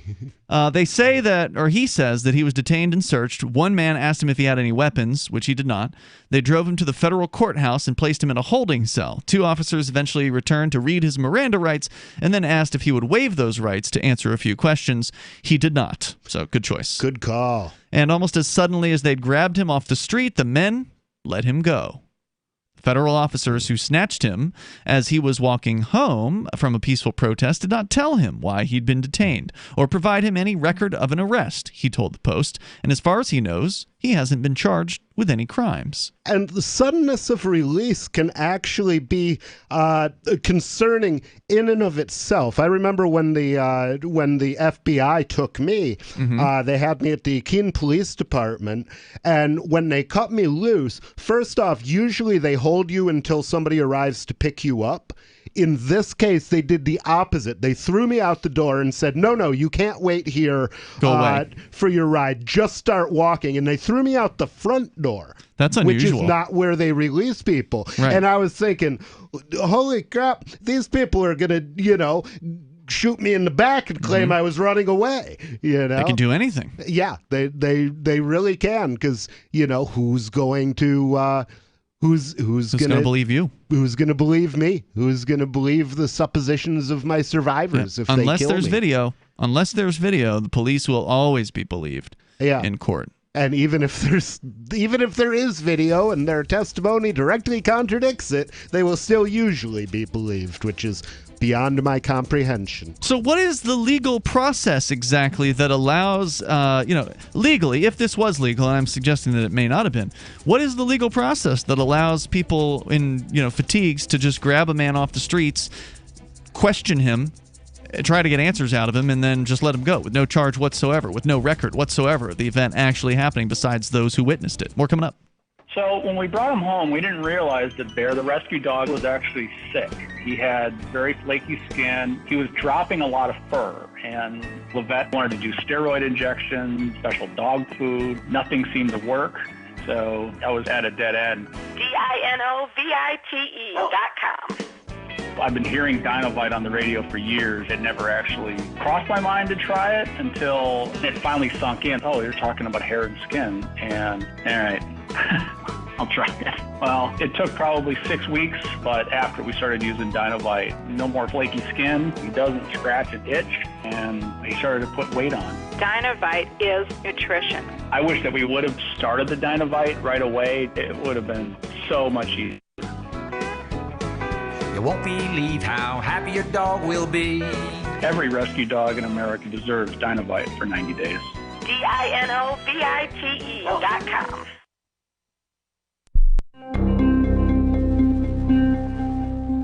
After the USDA unveiled its updated roommate food pyramid earlier this week, Department of Agriculture spokesman Michael Lowry spoke to Onion reporters about just how many servings of someone else's food roommates should be consuming on a day-to-day basis. Under the new guidelines, roommates should eat at least 4 portions of someone else's grains per day, including 1 to 2 cups of already opened cereal. Of course, this is all in addition to the 8 to 16 swigs of milk and orange juice spaced out over a few days. Lowry emphasized that many aspects of the new roommate food pyramid are unchanged from the previous version, including a recommended daily intake of 24 ounces of lunch meat straight from the bag and 5 to 7 weekly finger scoops of Erica's peanut butter. Remember to limit your intake of sugar and sweets from half-open containers, especially if they're Jessica's, because she'll definitely notice.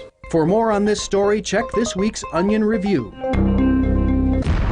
This is the Onion News Network. Cell 411 is a free app for Android and iOS that replaces government-controlled 911. Cell 411 allows you to preset a group of friends or private organizations to show up at any emergency. Cell 411 is a nightmare for the state because it proves their so-called services aren't needed. Cell 411 has had thousands of installs, and of course it's covered by the BIPCOT no government license. Cell 411 because your friends won't shoot you when you're in trouble. Without the government, who would build the emergency services? You and Cell 411. Get it today at getcell411.com. If you want to know the latest about Free Talk Live before we go on the air, all you need to decide is how you want it delivered. It's your choice. Visit news.freetalklive.com to receive our usually weekly news updates by email. Plus, we have a Twitter account at twitter.freetalklive.com, and you can follow us on the decentralized Mastodon platform at toot.freetalklive.com. So please follow us at toot.freetalklive.com and sign up for our emails at news.freetalklive.com.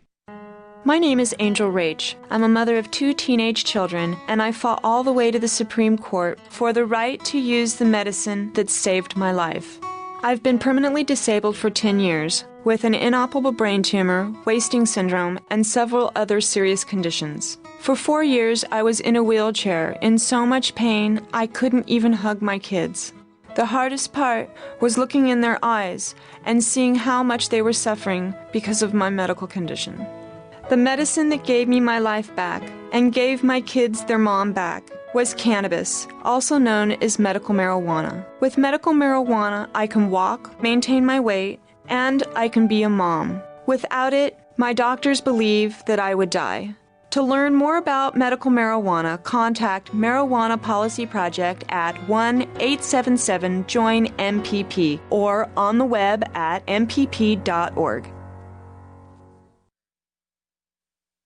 You're listening to the best liberty-oriented audio streamed around the clock, on the air, and online. This is the Liberty Radio Network at LRN.FM.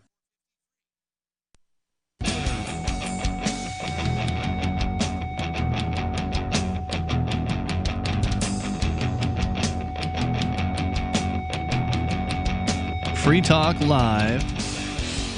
You're invited to join us here. The toll-free number is 855-450-FREE, like freedom. That's 855-450-3733. We have the Discord call-in line rooms. They're over at discord.lrn.fm. And you can hop into one of those. You'll sound almost like you're sitting here in the studio with us tonight.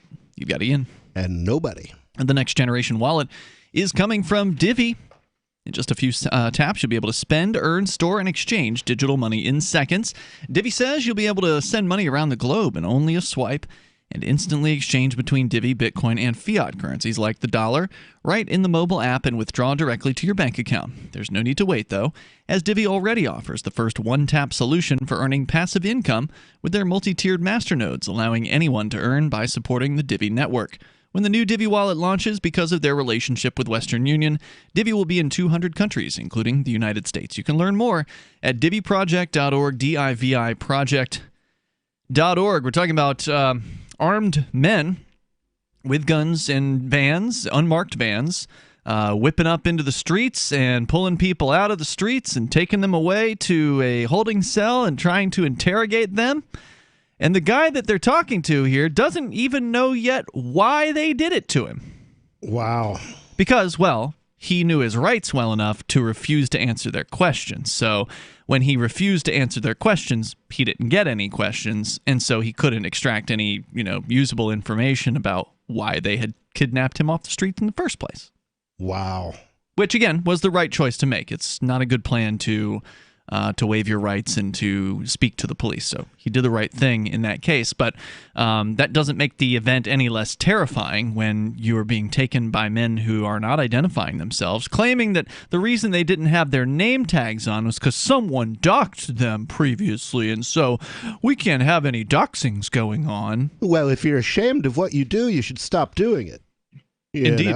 If you're not able to proudly tell your neighbors, this is what I do for a living, then you shouldn't be doing it.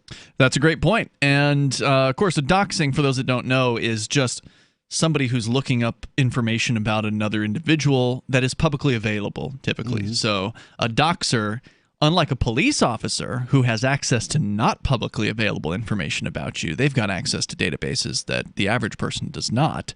Mm-hmm. Somebody who's doing a doxing, well, they get your name and they try to find you in various different online databases and whatever resources they can do that are available to anyone. I mean, anybody that knows how to get into these things. I mean, you can go to a website like whitepages.com and pay $5.99 a month or something like that, and you get premium access to it, and you can look up people's phone numbers and addresses and stuff. I mean, it's pretty easy to do. And that's probably not even the best site for it. It's just the one that I know about. There's dozens of these sites out there. $5.99 a month. That's not bad. I think it's not that much. Maybe it's $4.99. You get some number of lookups. There's a certain limited number of lookups. You can pay more, like $20 a month, and you get hundreds instead of dozens or whatever. But it's not hard to do some of this stuff. And if you are a law enforcement officer, part of the whole United States, one of the differences between the U.S. and supposedly other more tyrannical countries is that these people are identifiable, that they have a name badge, that they have a name associated with them. They have a badge number and a name, and they're supposed to give that information when requested by somebody. If it's not obvious on them, if it's covered up in some way or whatever, they still are supposed to answer the question, my name is Officer so-and-so, with whatever department, badge number X. And sometimes they don't. Yeah, sometimes they're very hesitant to give that information. And, it seems like the one thing that they fear is having people know what they do. Sometimes not only are they hesitant, but they will play games with you by saying things like, my name's Officer. You ever had that one happen? Oh, I haven't had that one. That's really interesting. Yep. That is not responsive, Wow. sir. That is not a responsive answer to the question. And in New And Hampshire, as a matter of fact, it's probably a straight-up lie, as we can confirm pretty easily by looking at your driver's license. indeed. But New Hampshire, I believe it's Article 8, if I recall correctly, in the Constitution, that there's like a right essentially to have a public government or like to have access to who these people are. It's actually a constitutionally protected thing here, but still every now and then you'll run into one of these jokers who doesn't want to tell you who they are. That happens.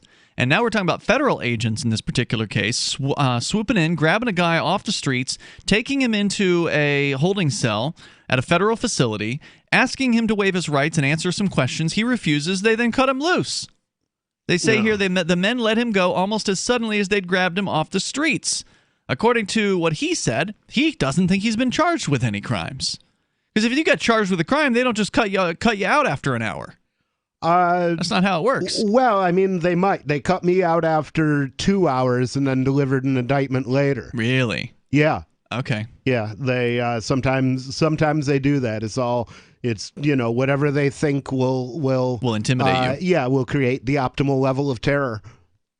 His detention was first reported by Oregon Public Broadcasting, and videos of similar actions have raised alarm bells for many. Legal scholars questioned whether the detentions pass constitutional muster, and this is what I was asking earlier. Quote, arrests require probable cause that a federal crime had been committed. That is, specific information indicating that a person likely committed a federal offense, or a fair probability that the person committed a federal offense, according to a professor at the University of California, Berkeley Law School. Quote, if the agents are grabbing people because they may have been involved in protests, that's not probable cause, the attorney said. Mm-hmm. Federal officers from the U.S. Marshals Service and Department of Homeland Security have stormed Portland streets as part of Trump's promised strong response to the ongoing protests. Local leaders expressed alarm at news of Pettibone's detention and echoed calls for the feds to leave that have grown stronger since the Marshals Service officers severely wounded a peaceful protester on Saturday. Oh, wow. I wasn't aware of that either. Apparently, a peaceful protester in Portland was shot in the head by one of Donald Trump's secret police, according to Ron Wyden, Democrat from Oregon, wrote in a tweet Thursday that also called out DHS Secretary Chad Wolf. Now Trump and Wolf are weaponizing the DHS as their own occupying army to provoke violence on the streets of my hometown because they think it plays well with right-wing media. Civil rights advocates suggested the Trump administration is testing the limits of its executive power, which is what they've all done. That's what Barack Obama did. That's what George Bush did. Yeah, I'm not sure what makes Trump so right-wing. He seems to be trying to take over the economy for the government in a lot of areas, so that's pretty left-wing, I'd say. Zakir Khan, spokesman for the Oregon chapter of the Council on American Islamic Relations, told the Post, quote, I think Portland is a test case. They want to see what they can get away with before launching into other parts of the country. No. Jan Carson, who's the executive director of the ACLU of Oregon, called the recent arrest, quote, flat out unconstitutional, unquote, in a statement shared with the Post. Well, I hope ACLU will file a lawsuit in this particular case because they are uniquely situated to be able to do that for these protesters. The average protester cannot afford to hire an attorney. The average protester is not able to, many of them may know their rights because they do some teach-ins. There are some sort of knowledgeable folks out there, and they're spreading that knowledge. So in this case, this guy did know not to speak to the police, so he probably knows his rights. But knowing your rights doesn't get you a court victory. Yeah, and they're very clear when you tell them that you're going to act as your own attorney. They're very clear about the fact that they will happily convict you and send you to prison, even if you're innocent, if you don't avail themselves of the services of a member of their legal fraternity. Their club. Yes. Usually, and then by the way, in your case, they charged you money for the attorney they provided you here in New Hampshire, not the feds, but the local New Hampshire cops in Bedford arrested you on some bunk charges that ended up getting dropped. And they still sent you a bill. And then they arrested me a second time on them and dropped them again. Yep. And now they want, I think, $800 for each time I was falsely arrested. And, what they said earlier about probable cause, that's what they didn't have. They arrested me based on nothing. evidence that I had committed a non-crime. I think they arrested you based on they didn't like your car. Yeah, that's about it. 855-450-FREE. That's 855-450-3733. You were driving an old police cruiser with some interesting markings on the side of it. True. Like a character with a joint coming out of his mouth, a smoking joint. More coming up here. It's Free Talk Live. Now, with orders to stay at home, public health concerns, the reality of illness due to pathogens and viruses, your health is at an all-time high risk. That's why it's critical to take a proactive approach to boost your immune system. You can with new nano-colloidal silver from Americare, our patented process with tiny silver particles, 1/100th the size of a red blood cell, allows for maximum body absorption. Americare's nano-colloidal silver effectively disinfects your body internally, attacking pathogens and viruses while supercharging your immune system. Colloidal silver is antibacterial and antiviral. Simply put, it prohibits bacterial respiration, suffocating viral cells, preventing the virus from replicating. And now, due to public health concern, Americare is authorized to offer our lowest and best price ever, around $1 a day, but supplies are limited. Purchase nano-colloidal silver now at immunesupportnow.com. That's immunesupportnow.com. These statements have not been evaluated by the Food and Drug Administration. This product is not intended to diagnose, treat, cure, or prevent any disease. Supplies are limited. Attention homeowners that have ever had a broken appliance. That's a joke, right? We've all had broken appliances. I own a home just like you and have found a way for as little as $1 a day to have all the major appliances in my home on a warranty plan. They're guaranteed to be fixed or replaced. You know how expensive an air conditioner, the heating system, a washing machine, dryer, water heater, or refrigerator can be. For about $1 a day, all your major appliances are protected in case they break. Unless you're Daddy Warbucks or the Monopoly guy and you don't care about money, call my friends at the Home Service Club now and get a warranty on your major appliances. It's a free call and the first month is free. But be one of the first 25 people to call within the next 10 minutes. 800-825-6796. 800-825-6796. 800-825-6796. Again, that's 800-825-6796. Why did you move to the Shire? I moved here to the Shire because there's other people around who take liberty just as seriously as I do. I moved to the Shire because I saw videos of people challenging authority and thought that I could get support myself. It called to me, like, do this right now. I wanted to be around people like me who got it. And once I got here, I knew there was nowhere else that I wanted to be. I've always wanted to change the world. So I moved to the Shire to join people who were actually working towards doing the same thing. The people here are awesome, loving, and positive. It was for the adventure and for the feeling of something important is happening here. And I just wanted to come to sort of be part of that. Visit ShireSociety.com to read and sign the Shire Society Declaration and learn the reasons why, if you love liberty, you should immigrate to the Shire. Plus, connect with others via the forum at ShireSociety.com. That's ShireSociety.com. LRN.FM now has a Discord. Discord is a free text and voice chat platform, and we now have our own server with a bunch of channels at discord.lrn.fm. You can join other listeners as they chat about various things during our live shows, or anytime, day or night. Discord software is available cross-platform, so you can have it on whatever device you want and take your chats anywhere. Join our Discord at discord.lrn.fm. That's discord.lrn.fm. Are you a cryptocurrency advocate? The Crypto Tip is the ideal outreach tool to help new people discover cryptocurrency. It's a printable business card-sized tip that you can give to service providers, preferably in addition to a good cash tip. When the server scans the QR code, it'll bring up an explanation of cryptocurrency, how to install a wallet, and allow them to claim the tip. If they don't claim the crypto, you get your tip refunded to you after a time period you specify. Plus, if they do claim the tip, you get an email alert. Create as many tips as you want at cryptotip.org. That's cryptotip.org. Do you love Twitter? Make sure you favorite the LRN.FM Twitter account so you can receive our tweets at twitter.lrn.fm. That's twitter.lrn.fm.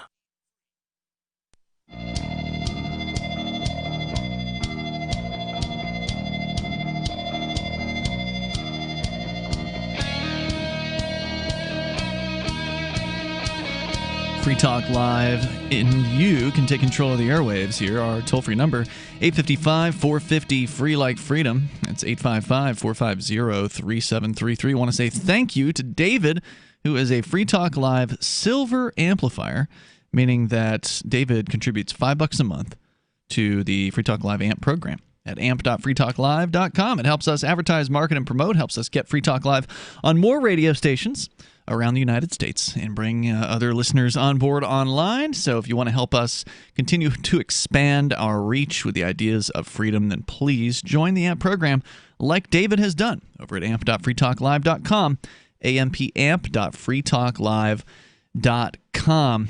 Ian and nobody in the studio here. Of course, if you want to join us, you are welcome to do that. We've been talking about some of the police violence that is continuing to go on. Lots of protests apparently are still happening. They're only occasional here in the New Hampshire region where we're located. There have been several, more than several across the state. But they're not like sustained, ongoing, day-to-day protests like you're seeing apparently in places like Portland. At least that's what the picture that's being painted here. Trump apparently had sent in, according to the hour.com, federal troops into the streets where they're now capturing people in the streets and whisking them away, or at least one man, and presumably if they've done it to one guy, they've done it to more than one. But one man has said he was taken by CPB agents, taken and brought to federal holding cell. They tried to question him. He refused to answer any of their questions. Actually, they asked him if he would answer their questions, and he said no, so they didn't actually end up asking any of them. So he's not even really sure why they captured him in the first place. He wasn't given any kind of receipt. He wasn't given any kind of ticket. He wasn't given any kind of record. They just turned him loose back into the streets. Wow. Worse than Brazil. In Brazil, they at least gave you a receipt. In the movie? Yeah. They one of my favorite movies. They arrest the wrong guy, and in Brazil they charge the movie Brazil. They charge you for your torture. So they realized eventually that they'd arrested the wrong guy. Oops. And the whole movie was about them trying to give a refund to his widow. I'm sorry, we shouldn't have charged you for this torture. It should have been unhouse. So here's a little summary of what's been going on. Actually, Carla's on the line in Oregon calling from KBBR, listening on the radio there. Carla, you're on Free Talk Live. Well, hello. It Hi. sounds like Portland, Oregon's kind of gone crazy. Yeah, well, have you been there? Years and years ago, when it was quiet and beautiful and nothing ever happened, you could see leaves fall and hear the grass grow, and all of a sudden it just went crazy. But what I'm calling to tell you about, I didn't know if you boys knew this, but 2 days ago, Dr. Michael Savage, which is a talk show host gentleman here. Yeah, he's a right-wing talk show host. Yeah. Well, he received a horrible death threat letter, which he posted on his site, and it came through Guerrillagram. I mean, we get death threats here all the time. The guy calls in. We got one guy at least that calls in and regularly threatens the host of this show. Oh my gosh! So I mean, is that really news that Michael Savage, who's is very, very vicious. Really? It's just this guy needs to be found. Dr. Savage is taking him on. Isn't his real name Michael Weiner? Isn't it Dr. Weiner? If you're associated with him, he claims that you'll be going down with him. Oh, really? Okay.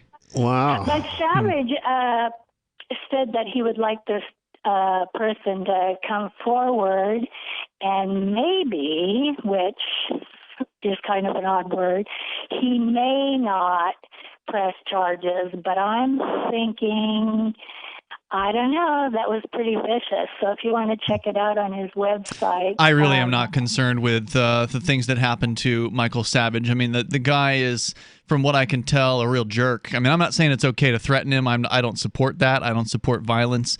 I don't support threats. But I mean, if you're on the radio, there's a good chance that somebody's going to threaten you at some point. If you have an opinion that upsets people, at some point someone is going to threaten your life. I mean, I'm sure Michael Savage has had more than one threat in his day. I am curious though. What's a Guerrillagram? The content of this is just wow. Did you hear the Like I said, question, against the Carla? Gorillagram, so. Did you hear the question? What's a gorillagram? A Gorillagram? I think it comes out of China, and it's on the computer, and you can send out things, and it somehow hides your identification of yourself. Michael's got it on his written down, or, where you can read it on his website, but he said it came through a line called Gorillagram. Can you spell that? Gorilla, like the gorilla in the zoo? I don't know. I mean, it must be really secretive because I just searched for it, and there's the first thing that comes up is a singing telegram company.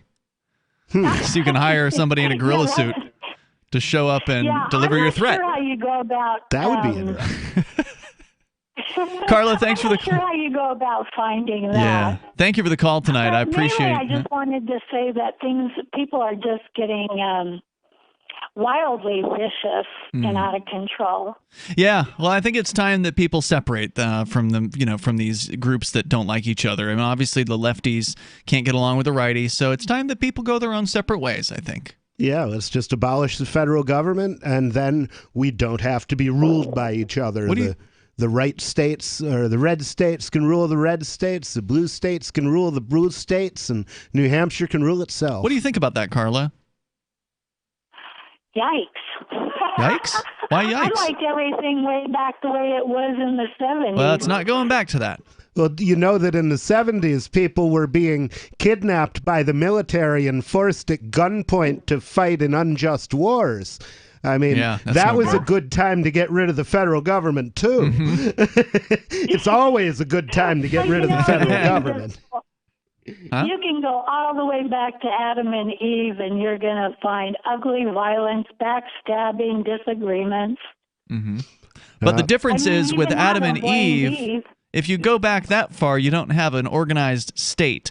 So if violence comes from an individual, you have the right to defend yourself against that other individual who's attacking you, and most people will see that as a legitimate use of defensive force. However, if you use defensive force against the people calling themselves the state, most people think that even though they know politicians are lying scum, for some reason they believe in the state, they believe that it has some sort of special status, and so therefore fighting it with violence is generally considered to be unacceptable. So the state actually ends up giving those violent people a protected class where they can get away with whatever they want to, basically, almost anything that they want to get away with, and there's no punishment for them. Doesn't that frustrate you? Yeah, well, sure it does. Sure it does. But so are you afraid of getting rid of the federal government? I don't really... Oh, gosh. I'm just not good at knowing which route to go and stuff, but I enjoy listening to your gentlemen. Well, that's where that's the beginning. You got to listen and then think about things and question things, and it's okay to say I don't know. And I thank you for your call tonight. I do appreciate hearing from you. The words I don't know are the first step to wisdom. That's right. Yeah, because you can proceed and learn about the thing you don't know. Yeah, absolutely. You can develop an opinion about the issue that you're unfamiliar with. And, of course, the other thing is when you know you don't know, it becomes that much less attractive for you to force your opinion on others. Yes. And the law is just an opinion backed by a gun. Absolutely true. Toll-free number here tonight, 855-450-FREE. That's 855-450-3733. What does it cost to hire a man in a gorilla suit? Oh, well, it probably depends on what you want them to do.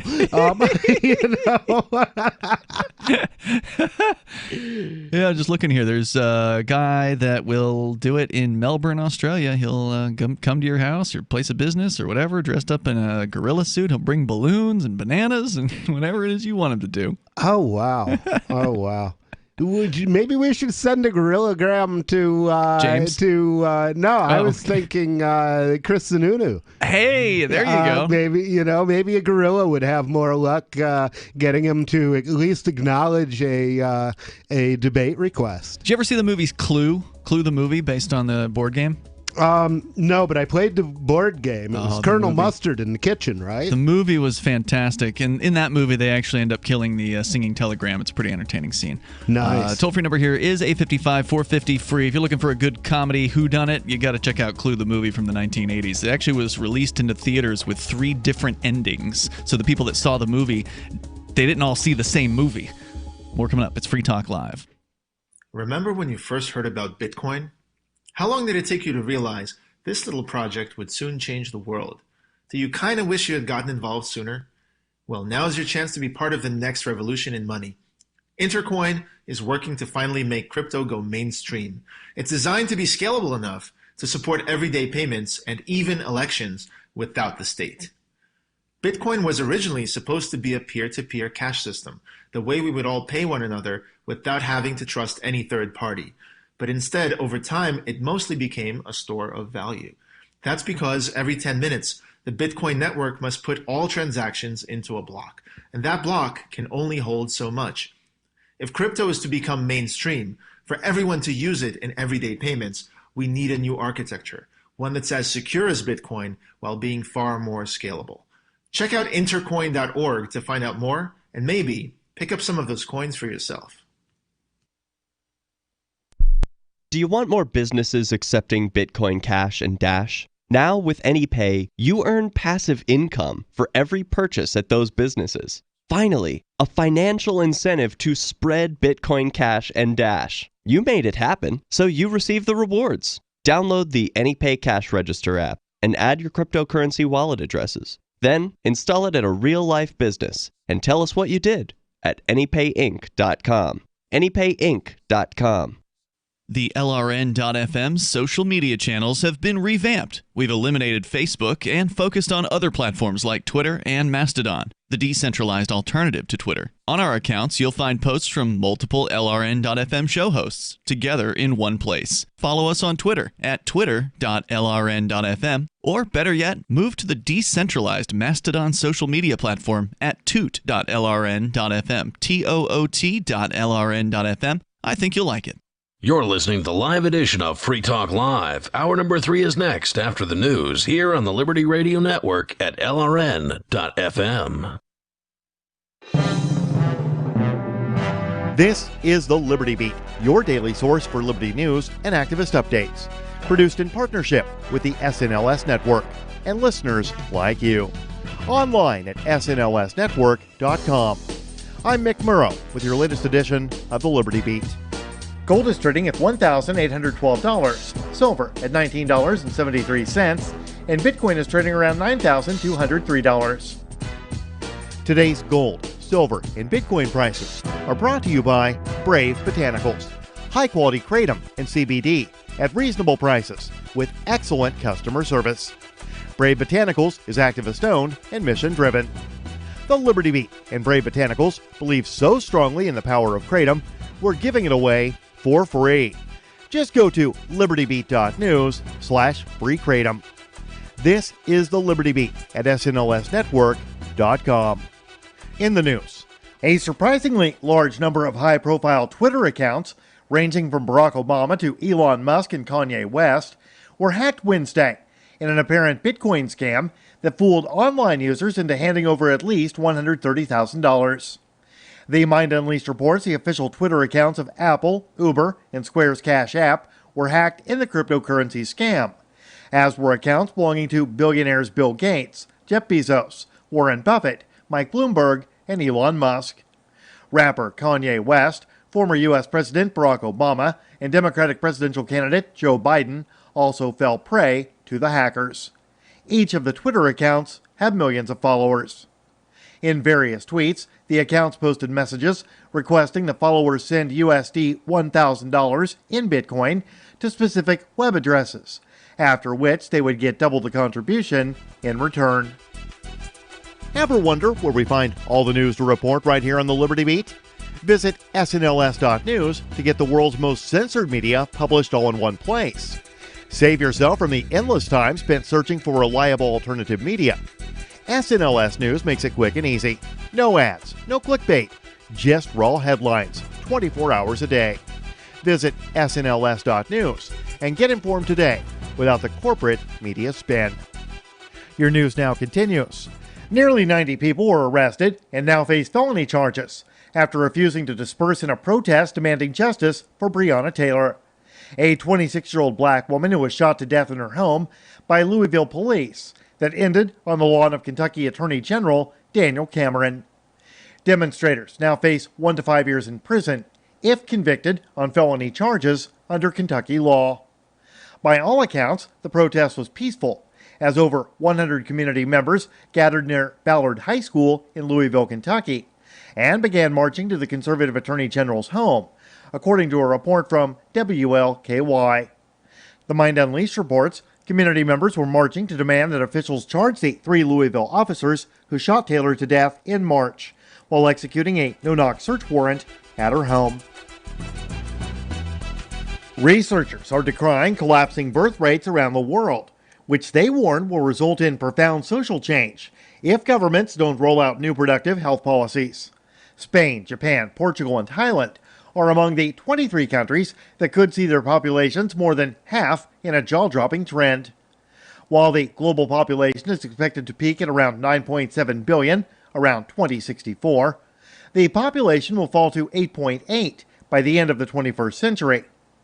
The Mind Unleashed reports that according to a new study by researchers from the University of Washington Institute for Health Metrics and published in a peer-reviewed medical journal, fertility rates are presently in free fall, and the rate is expected to fall even faster in coming decades. Fertility rates, or the average number of children women give birth to, are a key indicator for population stability. When the number falls below an average of 2.1, populations start to shrink. Support for the Liberty Beat is brought to you by the Homestead Guru. The Homestead Guru is an educational website offering tips, tools, news, stories, and commentary on everything homesteading. Topics include green homes, gardening, animal husbandry, do-it-yourself, home remedies, alternative energy, survivalism, unschooling, and more. Those details are found online at thehomestead.guru. This is the Liberty Beat, powered by the SNLS Network at snlsnetwork.com. I'm Mick Murrow, reporting for the Liberty Beat, reminding you, spread liberty with a smile. A new report from the National Center for Education shows that an alarming 10% of U.S. high school students graduate without basic object permanence skills. According to the study, a growing number of American seniors are lagging behind their international counterparts when it comes to the crucial knowledge that things don't just disappear if you're not looking at them. Because it exists even if your eyes can't see it. Am I making sense? No. U.S. high schoolers have dropped to 17th in science, 25th in math, and a troubling 180th place in the basic cognitive awareness most humans develop as toddlers. Secretary of Education Arnie Duncan is asking Congress to fund increased after-school disguise and reveal programs. It's time to get the kids excited to learn the most obvious mental concepts that make us capable of functioning. Yeah, I mean, I'd like to do better. It's just I don't know how I'm supposed to learn anything if I don't even have a teacher. I'm still here, Vanessa. Some educators worry that too much focus placed on object permanence might take away from other important skills, such as not touching hot things that could burn you. This is the Onion News Network.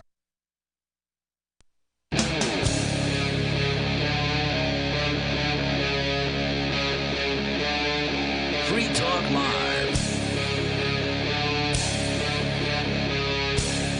It's Free Talk Live, kicking off the third hour here. Plenty of time for you with your thoughts. If you want, the number's 855-450-FREE, 855-450-3733.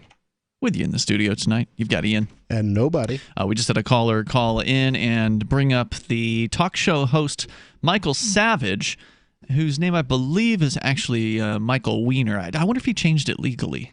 Mr. Weiner. Anyway, he's one of the more popular talk show hosts out there. He's on a bunch of big stations, and he's a big shot. He's one of those guys, nobody who is so important, self-important, that when Talkers Magazine named him the Freedom of Speech Award, which is it's a coveted award, right? Like, you've won the Freedom of Speech Award by Talkers Magazine. That's a pretty big deal in the talk radio industry, right? It's given away once a year. I've always wanted one. It's not impossible. It could happen.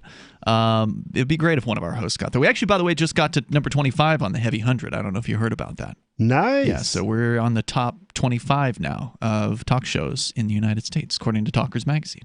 Nice, cool. Nice. But if Talkers Magazine were to call you up, Nobody, and say, hey, we've decided that we're going to give you, Nobody, the Freedom of Speech Award this year, and we'd like you to come and come speak and receive the award at our convention this summer. Would you go? Where's the convention? New York. Okay, but if I have to wear a mask, I'm going to wear a burqa. But you'd go. You'd go. Yeah, I'd go. I would go. Michael Savage, he decided he was going to mail it in. He was going to mail in, literally send a video message in. Wow, isn't phoning it in like a metaphor for like half doing lazy. The job? Yeah, that's exactly what showbiz. That means. Yeah. So he wants to go one step beyond phoning it in. He wants to mail it in. He literally sent a video to be played in front of the audience there. Wow. Now they played it because he was the one who won the Freedom of Speech Award. They're not going to take it back from him just because he didn't want to show up. But he's sitting on the back porch at his house. So it wasn't like he had something else to do. He was sitting at his back porch. It was filmed in his veranda at his house and on the beach in San Francisco or wherever it is that he lives. And he's just kicking back and giving his little acceptance speech. And that's just the kind of guy he is, from what I can tell. Wow. Gets one of the most coveted awards and doesn't even bother to show up to receive it. Wow, that's too bad. Yeah. So, I'm not saying it's okay that he got threatened by somebody, because that's what our caller was pointing out, that somebody has allegedly threatened him. But I suspect Well, welcome to the club, pal. Right. Yeah. Well, I'm sure it's not his first threat. I mean, this isn't his first rodeo. He's been in this business for a few decades. So I'm sure he's had a multitude of threats. Was he one of the guys involved with the fair tax effort? Oh, no. I know Neil Bortz was. But that's who I was thinking of, was Bortz. He wrote the book. Neil Bortz wrote the book on the fair tax. He, along with some else. senator, wrote it. Yeah, okay. And he's still no. Savage wrote "Liberalism is a Mental Disease." Did he? That sounds like something book. he would do. Yeah. So I've got a little bit of news about the radio business, and since she brought it up, headline from NPR. So this is NPR reporting on NPR here. Mm-hmm. Headline: NPR radio ratings collapse as pandemic ends listeners' commutes. So, yeah, we've talked about how in the radio business, they had a captive audience, but COVID commuted their sentence. Yeah, and I guess they didn't love NPR enough to bother to turn it on at home. Right. Because a lot of these people support NPR, right? Like, they give money to NPR. It's, in a lot of cases, listener supported by the supermajority of their funding, as I understand it. It's not majority my parents government. Donate to them. They've got the little tote bags and all that. Yeah, it's supermajority funded by the listeners, so kudos to them for that. Of course, they will scream to high heaven if Trump or somebody else proposes cutting their funding completely, because they get like 10%, I think, of their budget from the federal government, if I recall correctly. It may just be public radio. I'm not sure if it's just NPR or who that is. But anyway, they're largely listener-supported. But I guess the listeners didn't keep listening after they, changed their schedules to be working from home. According to NPR's own report, broadcast ratings for nearly all of NPR's radio shows took a steep dive in major markets this spring as the coronavirus pandemic kept many Americans from commuting to work and school. Let's be clear, it wasn't the coronavirus. It was the reaction to it. Yeah, the government did it. The network shows lost roughly a quarter of their audience between the second quarter of 2019 and the same months in 2020, so down by 25%. Wow. It's a huge drop. People who listened to NPR on the radio at home before the pandemic, by and large, still do, but many of those who listened on their commute have not rejoined from home, and that threatens to alter the terrain for years to come for NPR, said Lori Kaplan, their senior director of audience insight. She said, "We anticipated these changes. This kind of change was going to take place over the next decade, but the pandemic has shown us what our future is now." Commercial radio, they say, is experiencing, if anything, worse declines, but audience research commissioned by Kaplan indicates that NPR's audience is disproportionately made up of professionals who are able to work from home and who are interested in doing so even after the pandemic subsides. And you can't blame people for that. I mean, it's a pretty sweet deal to work from home. Yeah, I mean, the thing is, maybe if they diversified their programming a little bit, they pretty much everything they have seems to come from a left liberal point of view. So maybe if they added some right content, and it doesn't even have to be far right, because contrary to the media, not all right is far right. That would be impossible. And maybe even some libertarian content. That would be nice. But of course, there's plenty of far right or right content on the rest of talk radio. So NPR is kind of lefty. Most of talk radio is pretty righty. So yeah, you do have that. That's true. I guess it's more TV that's really an issue, because it's more left on TV. You think? Yeah. Yeah, I mean, there's very little right-wing content on TV except for Fox News, which I have sometimes considered might be a conspiracy to make right-wingers look like ridiculous. Idiots. So she's right, though, that commercial radio, I think, has also taken a hit. We've seen some numbers going up on our internet listens for Free Talk Live, so that's a good thing. Mm-hmm. But I do advertising here in the local area on radio. Nobody, I don't know if you're aware of this, but I buy ads on behalf of the Bitcoin Embassy here. Oh yeah, I hear them. Yeah, to promote cryptocurrency, to promote Bitcoin, and sort of educate people on the basics about them. And a lot of people have heard those ads. But here's the thing that's weird. I've been running these ads in various forms. Like, they've been different a little bit here and there over the years. But they generally promote a contest where I do a giveaway of like $500 worth of crypto for, at the end of the month kind of thing. And I give crypto to anybody who's new to crypto. I'll give some free crypto to them. But you have to be in the area, so it's just a radio promotion. It doesn't go on the internet. It's just for local listeners here in the Keene, New Hampshire area. And during this whole COVID thing, the number of responses I've gotten dropped off a cliff. Really? Yeah, now you would think people would have more time to do something like listen to the radio, but the reality is, I think what NPR is experiencing here, I'm also experiencing, in that there just aren't as many people listening to begin with. Because I doubt I've penetrated into all of the potential marks for, installing a crypto wallet very far. I've only probably installed 300 or so wallets over the last 2 or 3, years, which isn't bad. It's a good, a little bit of the population has a crypto wallet now because of these radio ads in this area. But I think we can do better than that, and it's just interesting that it happened to coincide with COVID-19 and the crackdown, where the responses, dropped off a cliff. It used to be I could get upwards of 12 or more responses in a week, sometimes even more than that, and now it's like 1 a week.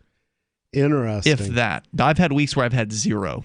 So given the choice, it sounds like people would prefer to listen to internet streams or something like that from when they're at home. And it's just when they're in their car where maybe they can't get an internet stream that they're listening to terrestrial radio. Yeah, it's sad too, because my whole thought was, well, I'm going to keep supporting the radio stations here with these advertisements because I know they need some clients, and I figured people would still be listening, but it doesn't seem like they are.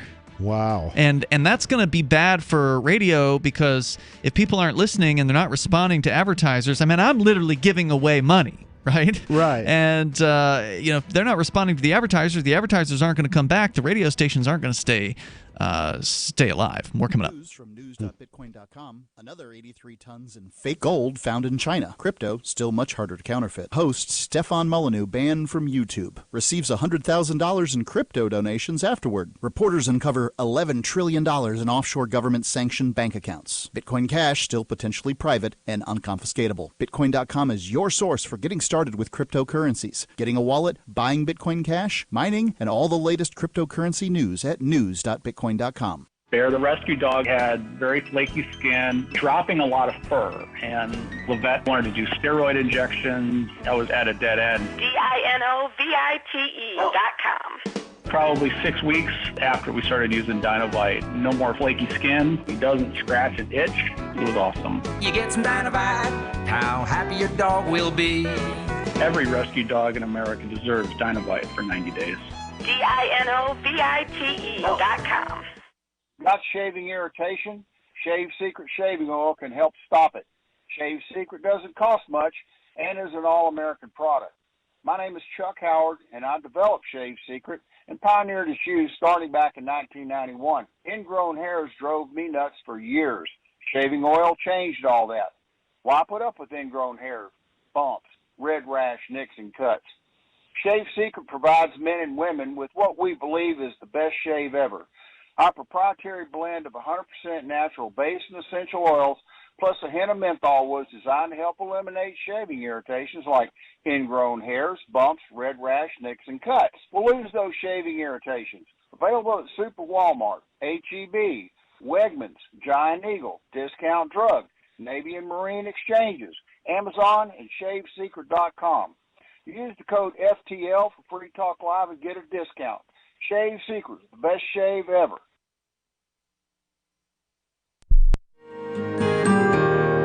So the protection of life, liberty, and property is what the Free State Project is all about. But it's an effort to move 20,000 people who understand. It's about demonstrating to the entire country that, yeah, we can have a free market, a truly free market. Making it just a freer, great place to live.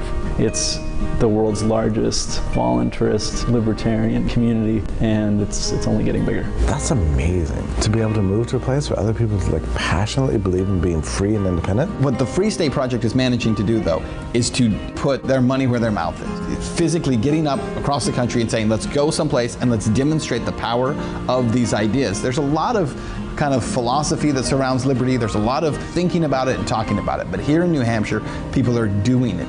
101 Reasons Liberty Lives in New Hampshire, a documentary by Free State Project early movers. Watch it free at 101reasonsfilm.com. 101reasonsfilm.com. There are lots of ways to listen to Free Talk Live. Our podcast has been around since podcasts began, and now the FTL feed is loaded with content besides our full show archives. Did you know that we make it easy for you to customize your podcast subscriptions? We have different feeds, one that includes only our full shows, one with just the Daily Digest, and our main feed that includes everything. You decide what you listen to. It's quick and easy to customize your feeds at feeds.freetalklive.com. That's feeds.freetalklive.com. How many lawyers does it take to change a light bulb? None. They'd rather keep their clients in the dark. There are too many lawyer jokes to count. However, there are some lawyers with more noble intentions. At the Institute for Justice, we bring the light to our clients. We are a non-profit public interest law firm with clear values and principles. At IJ, we fight for those whose most basic rights are denied by the government. Visit our website today at ij.org. You can put the Liberty Radio Network on the air in your area. Visit broadcast.lrn.fm to learn how. Broadcast.lrn.fm.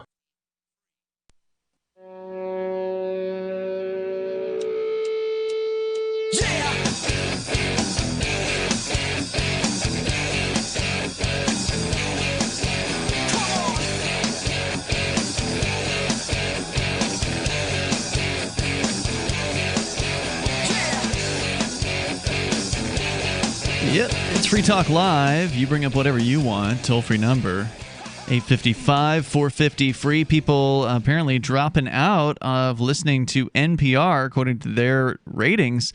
They're saying they've had a dramatic listener plunge. Of course, it's not just NPR. I think it's likely you're going to see that happening to radio stations all over the place as people are no longer traveling in a lot of cases. They're staying home. They're working from home. They're actively choosing to not leave.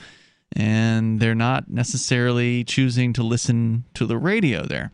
The toll-free number, if you want to join us, 855-450-FREE, 855-450-3733. And Free Talk Live is brought to you by Intercoin. Their architecture enables programmable coins with a variety of applications. Merchants can add tags like books, food, or clothing to their products, and authorized users can see statistics on how the money was spent.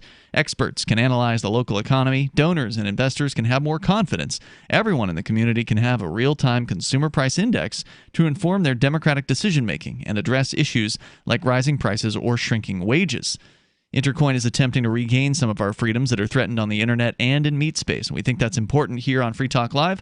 So we accepted $40,000 worth of Intercoin tokens from Intercoin Incorporated for advertising. If you think freedom is important too, check out Intercoin at intercoin.org. You can invest in this project and potentially make big gains or just be involved and perhaps shape its future. That's intercoin.org. Let's go to the phones. James is in Charleston, West Virginia, listening to WVTS on the FM band. Go ahead, James.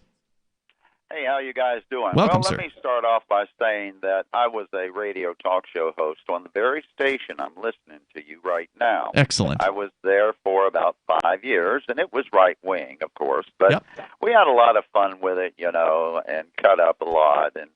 But occasionally I'd have some, communist on just to not balance things out because we didn't want to do that, but if you're the same old Rush Limbaugh day after day after day after day, even that gets boring. Sure, and he doesn't ever challenge himself, right? Like he's just up there yammering for 3 hours a day. Yeah, he keeps himself very carefully in an echo chamber, is my understanding. You bring in a communist. The thing of it is, I talked to Rush back in '88 when he first came on the air. Oh, wow. And he was a funny guy back then. His show was excellent. But now it's the same old song every day. Yep. Not putting Rush down, but I'm just saying there's another program on this very station you're on right now that's three guys, and they're much more entertaining than Rush is. Well, it goes back to what we were talking about before about mailing it in. I mean, somebody in Rush Limbaugh's position, he's getting a multi-year-long contract for millions and millions of dollars, and he just gets to sit back and kind of do it however he feels like at this point. He's on top. He's not threatened by anybody, and if anything, he's threatened by lung disease, and he's probably going to die on the air. There's no doubt. And I've been trying to call him for the last, 4 or 5 months. Really? Just to say goodbye. Because I was his very first caller from the state when he came on the air. And we are the exact same age, right down to the year and month.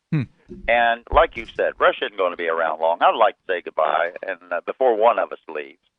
But anyway, when you guys came on the air, the program director contacted me. Now, I had left by then. I was gone probably a year. I got burned out. You talking about Dave? Yeah. Yep. Good guy. And he contacted me. He said, "Well, what do you think of this new show we put on?" I said, "I think it's great. Oh, good. Because it's completely different than anything we've had on the air so far. And while if you got half a brain, you're not going to agree with everything everybody says on the radio. And I don't, but I really like your show. I find it very entertaining. And I'm glad you've managed to stay on this station as long as you have. Yeah, I think we've been on WVTS since 2006, if I recall correctly. It's been more than... That sounds about right. More than a decade. Yeah, I left right before that, right before you came on. But as far as NPR is Rush Limbaugh in reverse. Sure. Because they cite 2 and only 2 news outlets throughout the day. I've never heard them cite one time in my life a conservative news outlet. It's always the Washington Post and the New York Times. So as far as I'm concerned, my government has no business spending a penny for that crap. But anyway, I just wanted to let you know what's going on. Thanks, and James. like your show. I appreciate the kind words, and thanks for the throwback there. I do appreciate hearing from you tonight. The toll-free number is 855-450-FREE, like freedom. And yeah, we are definitely different. We are not your typical right-wing, and we're not your typical left-wing show, because we're neither of those things. We love freedom. And now for something completely different. Monty Python. Yeah. Love that. Love those guys. Broadcast ratings for nearly all of NPR's radio shows took a steep dive in major markets this spring. They say the network lost a quarter of their audience between the second quarter of 2019 and 2020, the same time frame. People who listen to NPR, they say still do, but those who listened on their commute have not rejoined. So people that listened at home before still do, but those who are commuters stopped, and that threatens to alter the terrain for years to come. They say here, we're experiencing a sea change. We're not going back to the same levels of listening that we experienced in the past on broadcast. According to the story, ironically, this large plunge in radio listenership has occurred even as a record number of people are tuning to NPR for news and other content.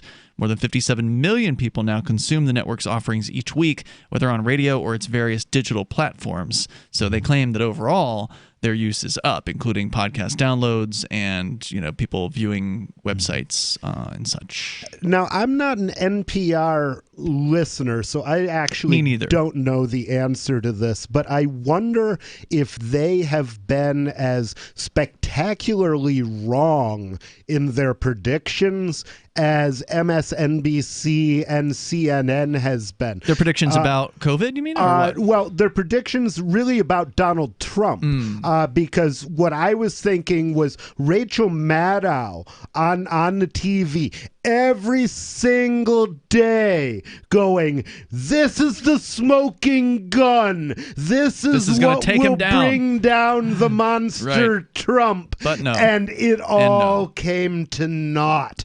And most of it seemed clear even when she said it that it was going to come to naught. And I don't listen to MSNBC either, except that I would see it posted to my Facebook I don't watch any TV. page and say, she said what? Well, they're saying here that according to the numbers, their podcast downloads and usage of their apps are up by a quarter. So radio listenership down by a quarter, internet up by a quarter, and they say that there's a 76% increase in users at npr.org. They say they're going to be making more money from podcasts than on its conventional radio shows, predicting an increase of slightly greater than last year's earnings from podcasting, but they're saying that won't make up for the projected $23 million drop in total sponsorship this year, driven by losses on the radio side. So because people aren't listening on the radio, they're losing a lot of sponsorship dollars, like a lot of commercial radio stations are losing a lot of sponsorship dollars. And from those companies that were advertising, it's hard to get them to pay the bill now because they may not have it. I'll bet that a lot of the people getting internet streams are getting video streams as well. More coming up. The next generation wallet is coming from Divvy. In just a few taps, you'll be able to send, earn, spend, and exchange digital money in seconds. Send money around the globe with only a swipe. Instantly exchange between Divvy, Bitcoin, and fiat right in the mobile app and withdraw directly to your bank account. Divvy already offers the first one-tap solution for earning passive income with crypto. Multi-tiered masternodes allow everyone to partake in the network. Visit DivvyProject.org. DivvyProject.org. Did you know you can support freedom of speech just by visiting shop.freetalklive.com? You'll see links to Walmart, Love Java, Newegg, and more. Every day, Free Talk Live is at the forefront of the liberty movement as the biggest liberty-oriented talk show in the world, giving you a platform to be heard on any topic. Get listener-only specials without doing anything other than an extra click. Visit shop.freetalklive.com. Use the links and buy what you'd be buying anyway. Take action now. Save and support freedom. Visit shop.freetalklive.com. It's shop.freetalklive.com. The easiest thing in the world for a reader to do is to stop reading, according to the late, great Barney Kilgore, who became managing editor of the Wall Street Journal in 1941 and grew the paper's circulation from 33,000 to 1 million by the 60s. And he'd be pleased to know that his paper is one of the few that people now pay to read online. Someone else pre-internet who realized that attention is fragile? Motown Records founder Berry Gordy. In the early 60s, when his label dominated the charts, he'd bring a dozen real people into the Hitsville, USA studios and audition songs. And he'd ask, if you were down to your last dollar, would you spend it on this record or would you buy a sandwich? Today, attention span seems like an oxymoron. For tips on cutting through the clutter, hit survivalspeech.com. I'm Holland Cook. Bitcoin.com has launched a trading platform at local.bitcoin.com, allowing you to buy or sell Bitcoin Cash via dozens of payment methods like PayPal, Venmo, bank deposit, remittances, or meeting in person with cash. There are no ID requirements to sign up for and use the site, and all communications between buyers and sellers are encrypted. Finally, a global trading platform that respects your privacy. Visit local.bitcoin.com to get started trading Bitcoin Cash. local.bitcoin.com. What if you want to hear the latest episode of Free Talk Live, but all you have is your phone, you forgot to download our archive, and you have no data connection? You can call our Listen line at 641-793-0191. That's a long-distance number, so you may incur charges. If not, listen as long as you want. 641-793-0191. The Free Talk Live listen line, 641-793-0191. Free Talk Live, the show where anyone can call about whatever they want. And we do mean anyone. The first point is it's legal, and that's important. Now, my question to you would be, they gassed Jews legally in Germany. Was that a good law? Well, I don't know. I don't live in Germany.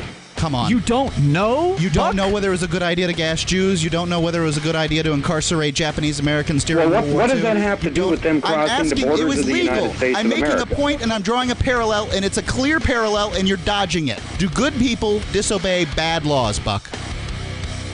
No. Good people do not disobey bad laws? Criminals dodge the law. Buck, wait a second. What if they outlawed guns in your state? Would you turn yours in, Buck? Oh, absolutely, in a minute. You would? Well, I'm Yeah. sorry. You're a fascist. Bye. Free Talk Live, 7 nights a week from 7 to 10 Eastern, live on the Liberty Radio Network at LRN.FM. Help get LRN.FM into more ears. Visit promote.LRN.FM for a free bumper sticker, flyers, banners, graphics, and more. Promote.LRN.FM.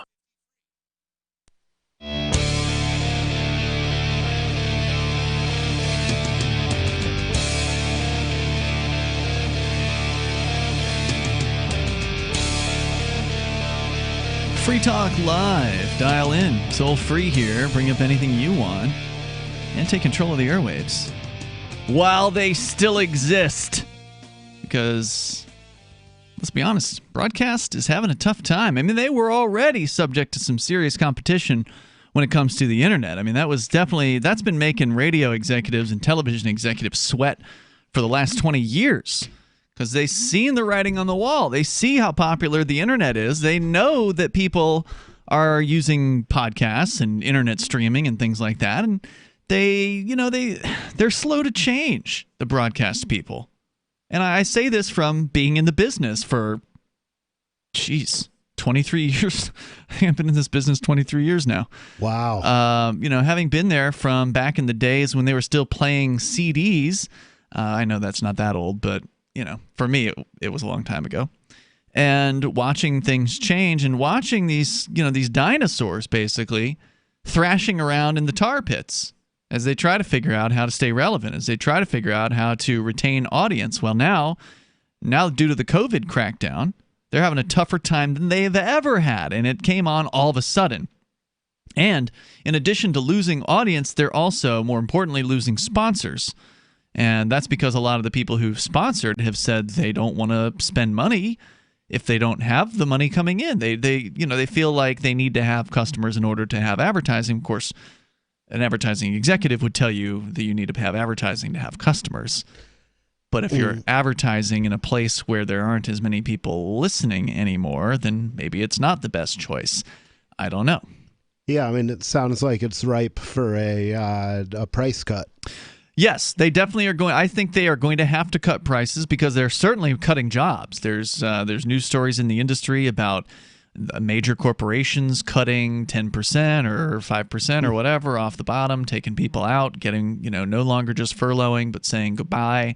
I'm sorry, we're going to just not use your services anymore because we can't afford them. We don't have enough ad dollars coming in. And that just is what we were just talking about with NPR. They've had their numbers going down as well.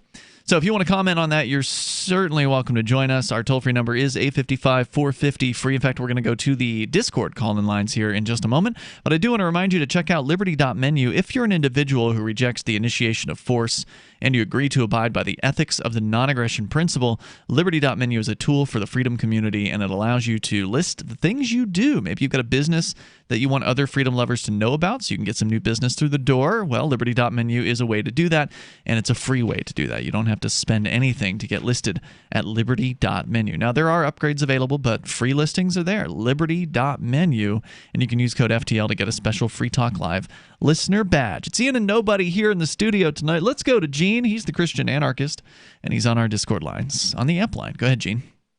Yeah, I called about something that a doctor told us, but you talked about the economy, and I wanted to say that I think that we're in for a pretty wild ride, and it's going to be a lot worse than these people are understanding. there's an awful lot of people that don't have jobs, and they're not getting them back. That's right. This is going to go on for quite a while. It's going to get a lot worse. But anyway, I called about doctors. So we've got different kinds of doctors. The three major kind of doctors you have are kinds that work in a clinic, a doctor's office. They got the kind working in the hospital. And then there's something called a locum tenens. That's a doctor who travels around and fills in where needed. So, and they get paid pretty good, but they'll go, to St. Louis for 3 weeks or a month or whatever. And then they'll go to New York, wherever they're needed. Well, we know of a locum tenens emergency room doctor who actually is taking time off because there's not much work. Really? So, yes. So well, once again, the headlines are coming up again claiming hospitals are loaded up and morgues are loaded up. You're saying the reality on the ground is that's not the case, huh? Well, I know of one locum tenens emergency room doctor who has to take time off because there's no work for her. So I think that, as usual, the media and the government are loading us up with a bunch of garbage. There may be one hospital somewhere in the country that's having an issue, and they're going to make it sound like every hospital around in the world is having a problem. I know our local hospital here sure isn't. Still mostly empty. They're doing a lot of COVID testing, and somebody's making a ton of money on these COVID tests, as far as the labs go. They get paid plenty of money on the COVID test. And most of the COVID tests are coming back negative, of course. I mean, most people aren't sick.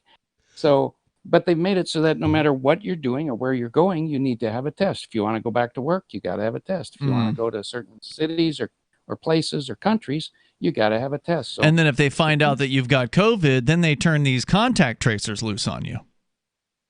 Yeah, I haven't heard anything about contact tracers here.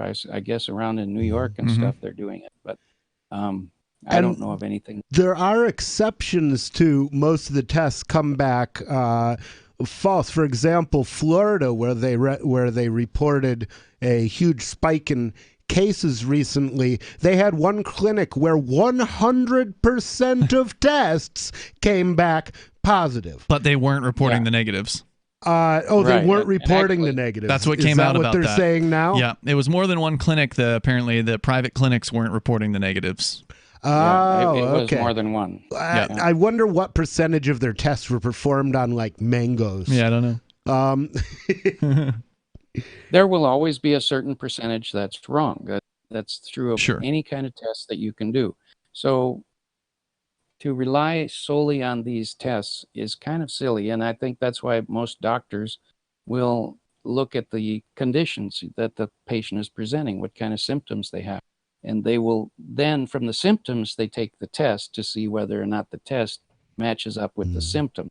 So that's why sometimes they'll have a death and they'll say, well, we suspect this was COVID because they had symptoms, so we're going to chalk it up in the COVID-19 column.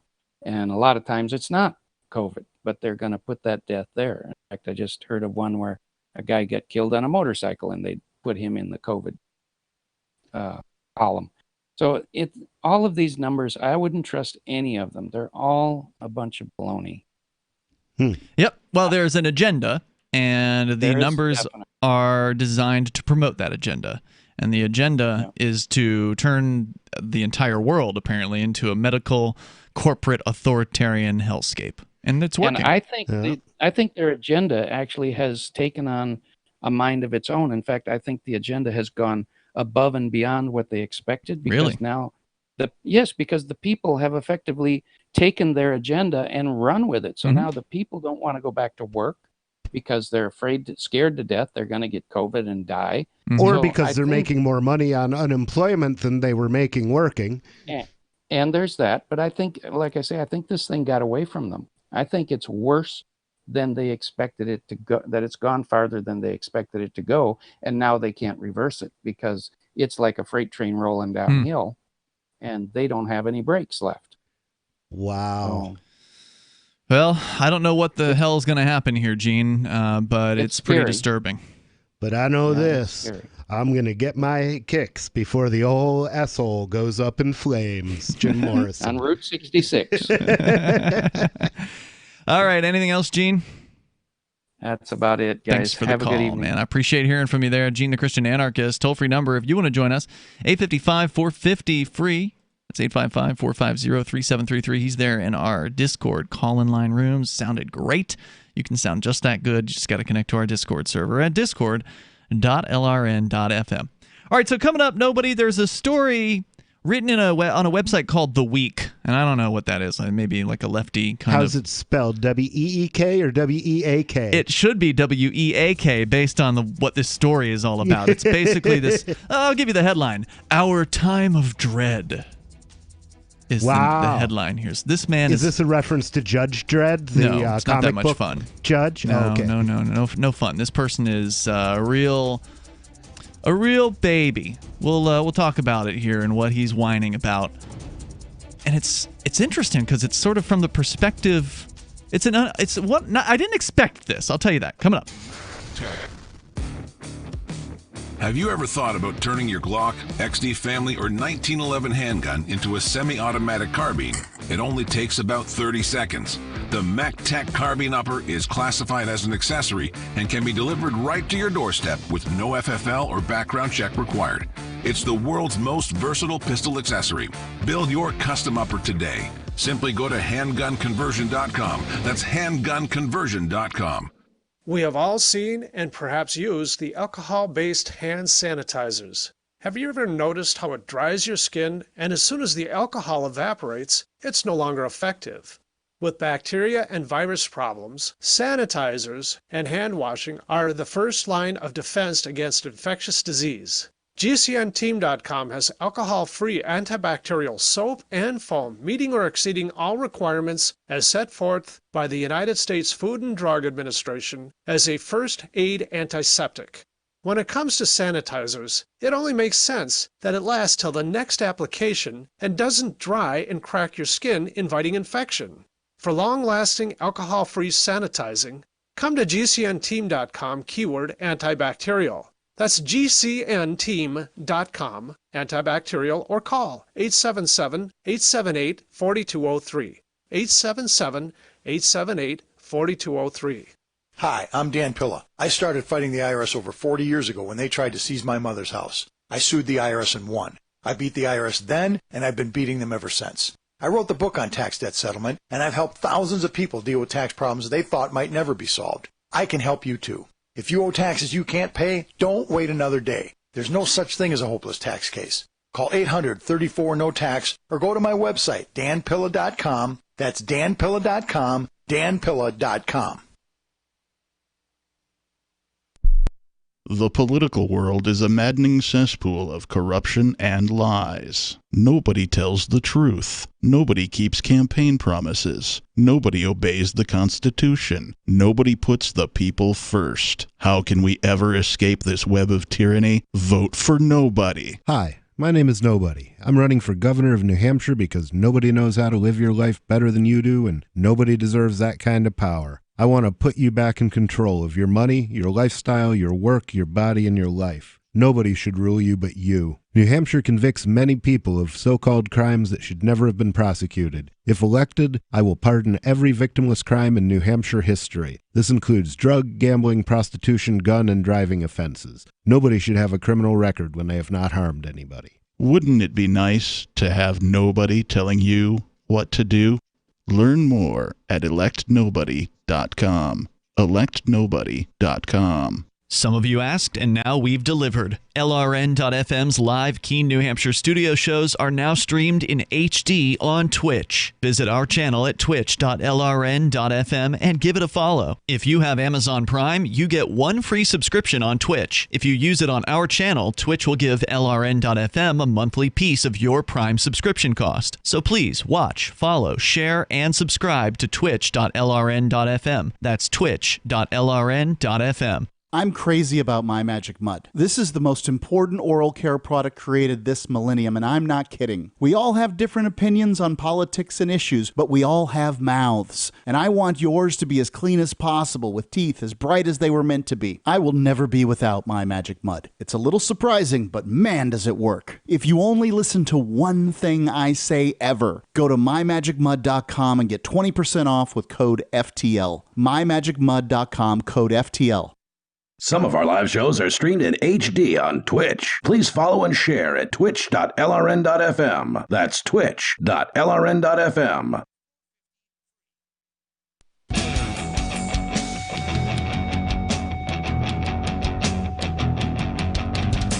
Yep, Free Talk Live here. We'll take your calls and thoughts about whatever you want. Even in these remaining moments, there is enough time for you. If you want to dial in now to join me, Ian, and nobody. And you can do that by calling toll-free at 855-450-FREE. That's 855-450-3733. We have the Discord call-in lines at discord.lrn.fm. Groovy. So I came across this story. It was actually linked to on Drudge Report.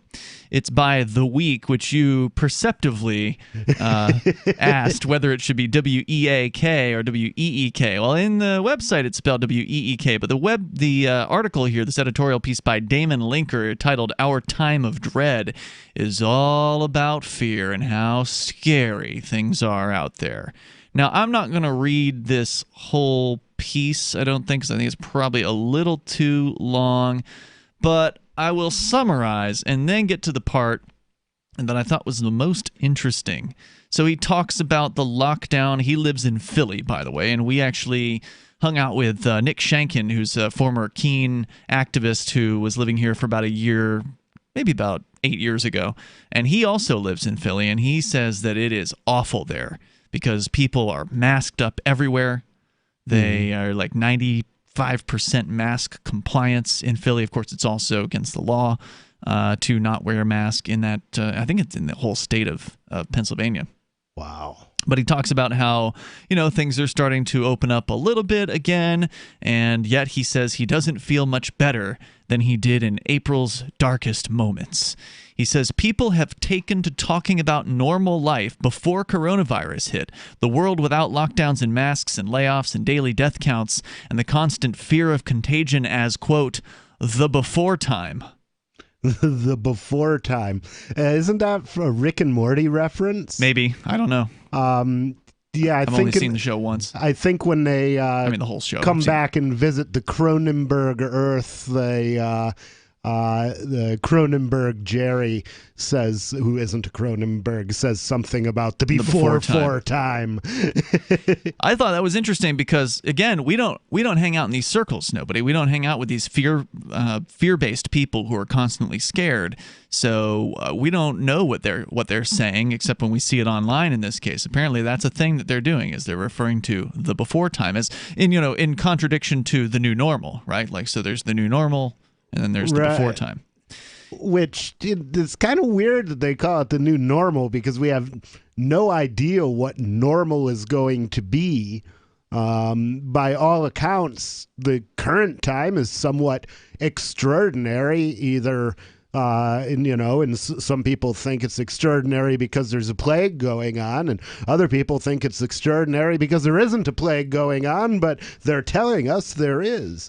So I don't know what part of now is supposed to be normal. It's very confusing. Yeah. The whole new normal thing is just to propagandize people. It's just to hammer them like this. Get used to it. You're not taking the mask off anytime soon, sucker. Yeah. So do what we say and just keep repeating over and over again that everything will be okay. The anxiety comes, he says, from having lived through two major massive unforeseen events taking place in quick succession over the past 6 months. He's talking about how anxious he feels. And this is something that I just can't relate to it. I hear this from a lot of people, and this guy doesn't seem like he's a millennial. I'm looking at his photograph here. I mean, maybe he's in Gen X. But this whole anxiety thing, do you hear people complain about this a lot? Younger people? Oh, I'm so anxious. Anxiety, this and that. People always... Not generally. It seems but common. I don't run in that sort of circles. Yeah. I'm a little younger than you, and it seems pretty common out there. People are always talking about how anxious they are, and he's acting like he's lived through, this terrible, unforeseen event that's been so difficult. Look, the police have been beating and murdering people for a long time, so that's nothing new with George Floyd. It's just for whatever reason it happened to apex. People's frustration happened to spiral out at that moment because they had time for it. They were all off work. They had nothing else to do but look on the internet at what was going on, and I think an inordinate number of people paid attention and were able to show that they were concerned in a way that they hadn't before in that case. I think so, but the other thing that I think shouldn't be minimized is that the number of officer-involved killings seems to be pretty much constant, but every once in a while the media, for whatever reason, decides to publicize it. Right. Because, for whatever reason, they think it advances their agenda, and this seems to be one of those times. So I don't know which is the chicken and which is the egg. He actually refers to it in the next paragraph, his anxiety, as PTSD. He says, call it PTSD if you want. Wow. The idea that he's gotten PTSD from simply living through what we've all lived through in the last 3 to 4 months. Just from watching the news. The biggest thing he says is the virus itself, and then he talks about the numbers, which of course he totally believes. And I'm just going to jump past this because the most interesting part is, so he also complains about the economy and further about opening public schools, but basically says that it's a terrible idea because he's afraid of people being together. And then he finally says the final element is in the mix is the American character, which has been revealed by this crisis to be in far worse shape than I realized or suspected, but not for the reasons that we would say. Right? Because from our perspective, Americans have been incredibly disappointing and not standing up for their freedoms and doing what they're told. Right? These are the things we complain about. Well, he has the opposite view. He says, not everybody, of course, but enough to ensure that things are not going to improve quickly or before we've all had to endure an awful lot of pain. Consider the experience of an old friend of mine, someone who studied with me 2 decades ago when I used to teach college courses in political philosophy. That's about what you need to know about this guy.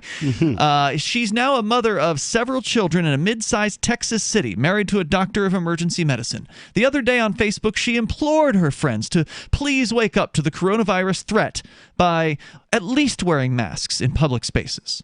Her husband, she said, has been living a nightmare over the past 2 weeks, facing deaths from COVID every day, having to call a dozen or more people during every shift to give them positive test results. When he contacts them, people who are supposed to be self-quarantining, many are out and about. Some going to work. Others to public gatherings without masks, spreading the disease farther and wider in their community. This Facebook post was met not with gratitude, support, or appreciation on the part of her friends, neighbors, and acquaintances. Instead, it inspired incredulity and outrage. The most common accusation was that she was lying, just making it up. The danger wasn't real. It's been overblown by an untrustworthy media. Masks won't help. Why was she spreading lies and unjustified panic when people just need to get on with their lives and back to shopping and church and travel and school? Things got so abusive that my friend eventually deleted her post, allowing her peers on social media to lull themselves back to sleep. Wow. Well, that's some of the best news I've heard in quite a while. That there's pushback. That there's pushback. Yeah, that people are not just buying this, because he's talking about delivering 12 positive test results a day. Well, of course, most of the people who get positive test results don't have the disease. They have antibodies for the disease. Because they beat it. Which means they have once encountered it, but it's not there. If you're not sick and you have antibodies, your body probably won. Also, I think it's interesting that he thinks that he's woke, right? He says, lull themselves back to sleep. Yeah. She deleted her post. Now they can go back to sleep. Yep. So Go He's the back one to who's sleep. woke. Stop taking the mainstream media as your gospel truth. You know, that's right. That is funny. That's the suggestion, is that by listening to the mainstream media, he's become woke or whatever. He's part of the woke people. And so that's what's interesting here is, like, from this guy's perspective, he feels like in some parts of the country, his people are surrounded by people who are refusing to obey. They're refusing to put on the masks. And so I hope that's true. I hope that there are places where there's significant portions of people. And we did see a story recently about a Utah meeting, a government meeting that they actually canceled because a bunch of people with no masks showed up and packed the place. And so they just canceled the meeting. I wonder if we could do that for all government meetings. Unfortunately, they're having most of them off or online. You can't even attend them anymore. Wow. He says when it comes to the pandemic, a significant portion of the population has succumbed to magical thinking, but a natural process like the transmission of contagious disease doesn't care about the lies with which a person or community or country consoles itself. The virus will spread according to its own logic, no matter what we think or how ignorant we will ourselves to be. That's why I've begun to fear COVID. It's just going to mow us down. Wow. Yeah. Wow. Well, that's going to play really interestingly into the election first story that the captain and I cover. Oh, excellent. On Nobody Tells the Truth, a little bit later. You'll be able to watch shortly over at twitch.lrn.fm and dlive.lrn.fm. So make sure you stay tuned over there, and we'll see you in the meantime at freetalklive.com. Remember when you first heard about Bitcoin? How long did it take you to realize this little project would soon change the world? Do you kind of wish you had got involved sooner? Well, now is your chance to be a part of the next revolution in money. Intercoin is working to finally make crypto go mainstream. It's designed to be scalable enough to support everyday payments and even elections without the state. Bitcoin was originally supposed to be a peer-to-peer cash system, the way we would all pay one another without having to trust any third party. But instead, over time, it mostly became a store of value. That's because every 10 minutes, the Bitcoin network must put all transactions into a block, and that block can only hold so much. If crypto is to become mainstream for people to use it for everyday payments, we need a new architecture, one that is as secure as Bitcoin while being far more scalable. Check out intercoin.org to find out more and maybe pick up some of those coins for yourself. There are basically two types of advertising: direct response and branding. Radio's great for direct response with its low cost to listener ratio, but audio can't be beat for branding, which is a longer term endeavor. You want to be the first thing that someone thinks of when they think about your product or service. If you have a local business that you want kept top of mind in your community, call the station. If you need national reach, Free Talk Live's got around 200 radio stations, millions of monthly listening sessions, can suit all budgets, and if we don't think we're right for you, we'll tell you. Email me, mark@freetalklive.com. So you've heard all 3 hours of the latest episode of Free Talk Live, and you're still hungry for liberty-oriented audio content? Did you know that we have another 24/7 audio stream at lrn.fm? The Liberty Radio Network airs the latest episodes of some of the best liberty-oriented podcasts on the internet around the clock. In addition to recorded content, you'll also hear live shows like Free Talk Live, originating from our Keene, New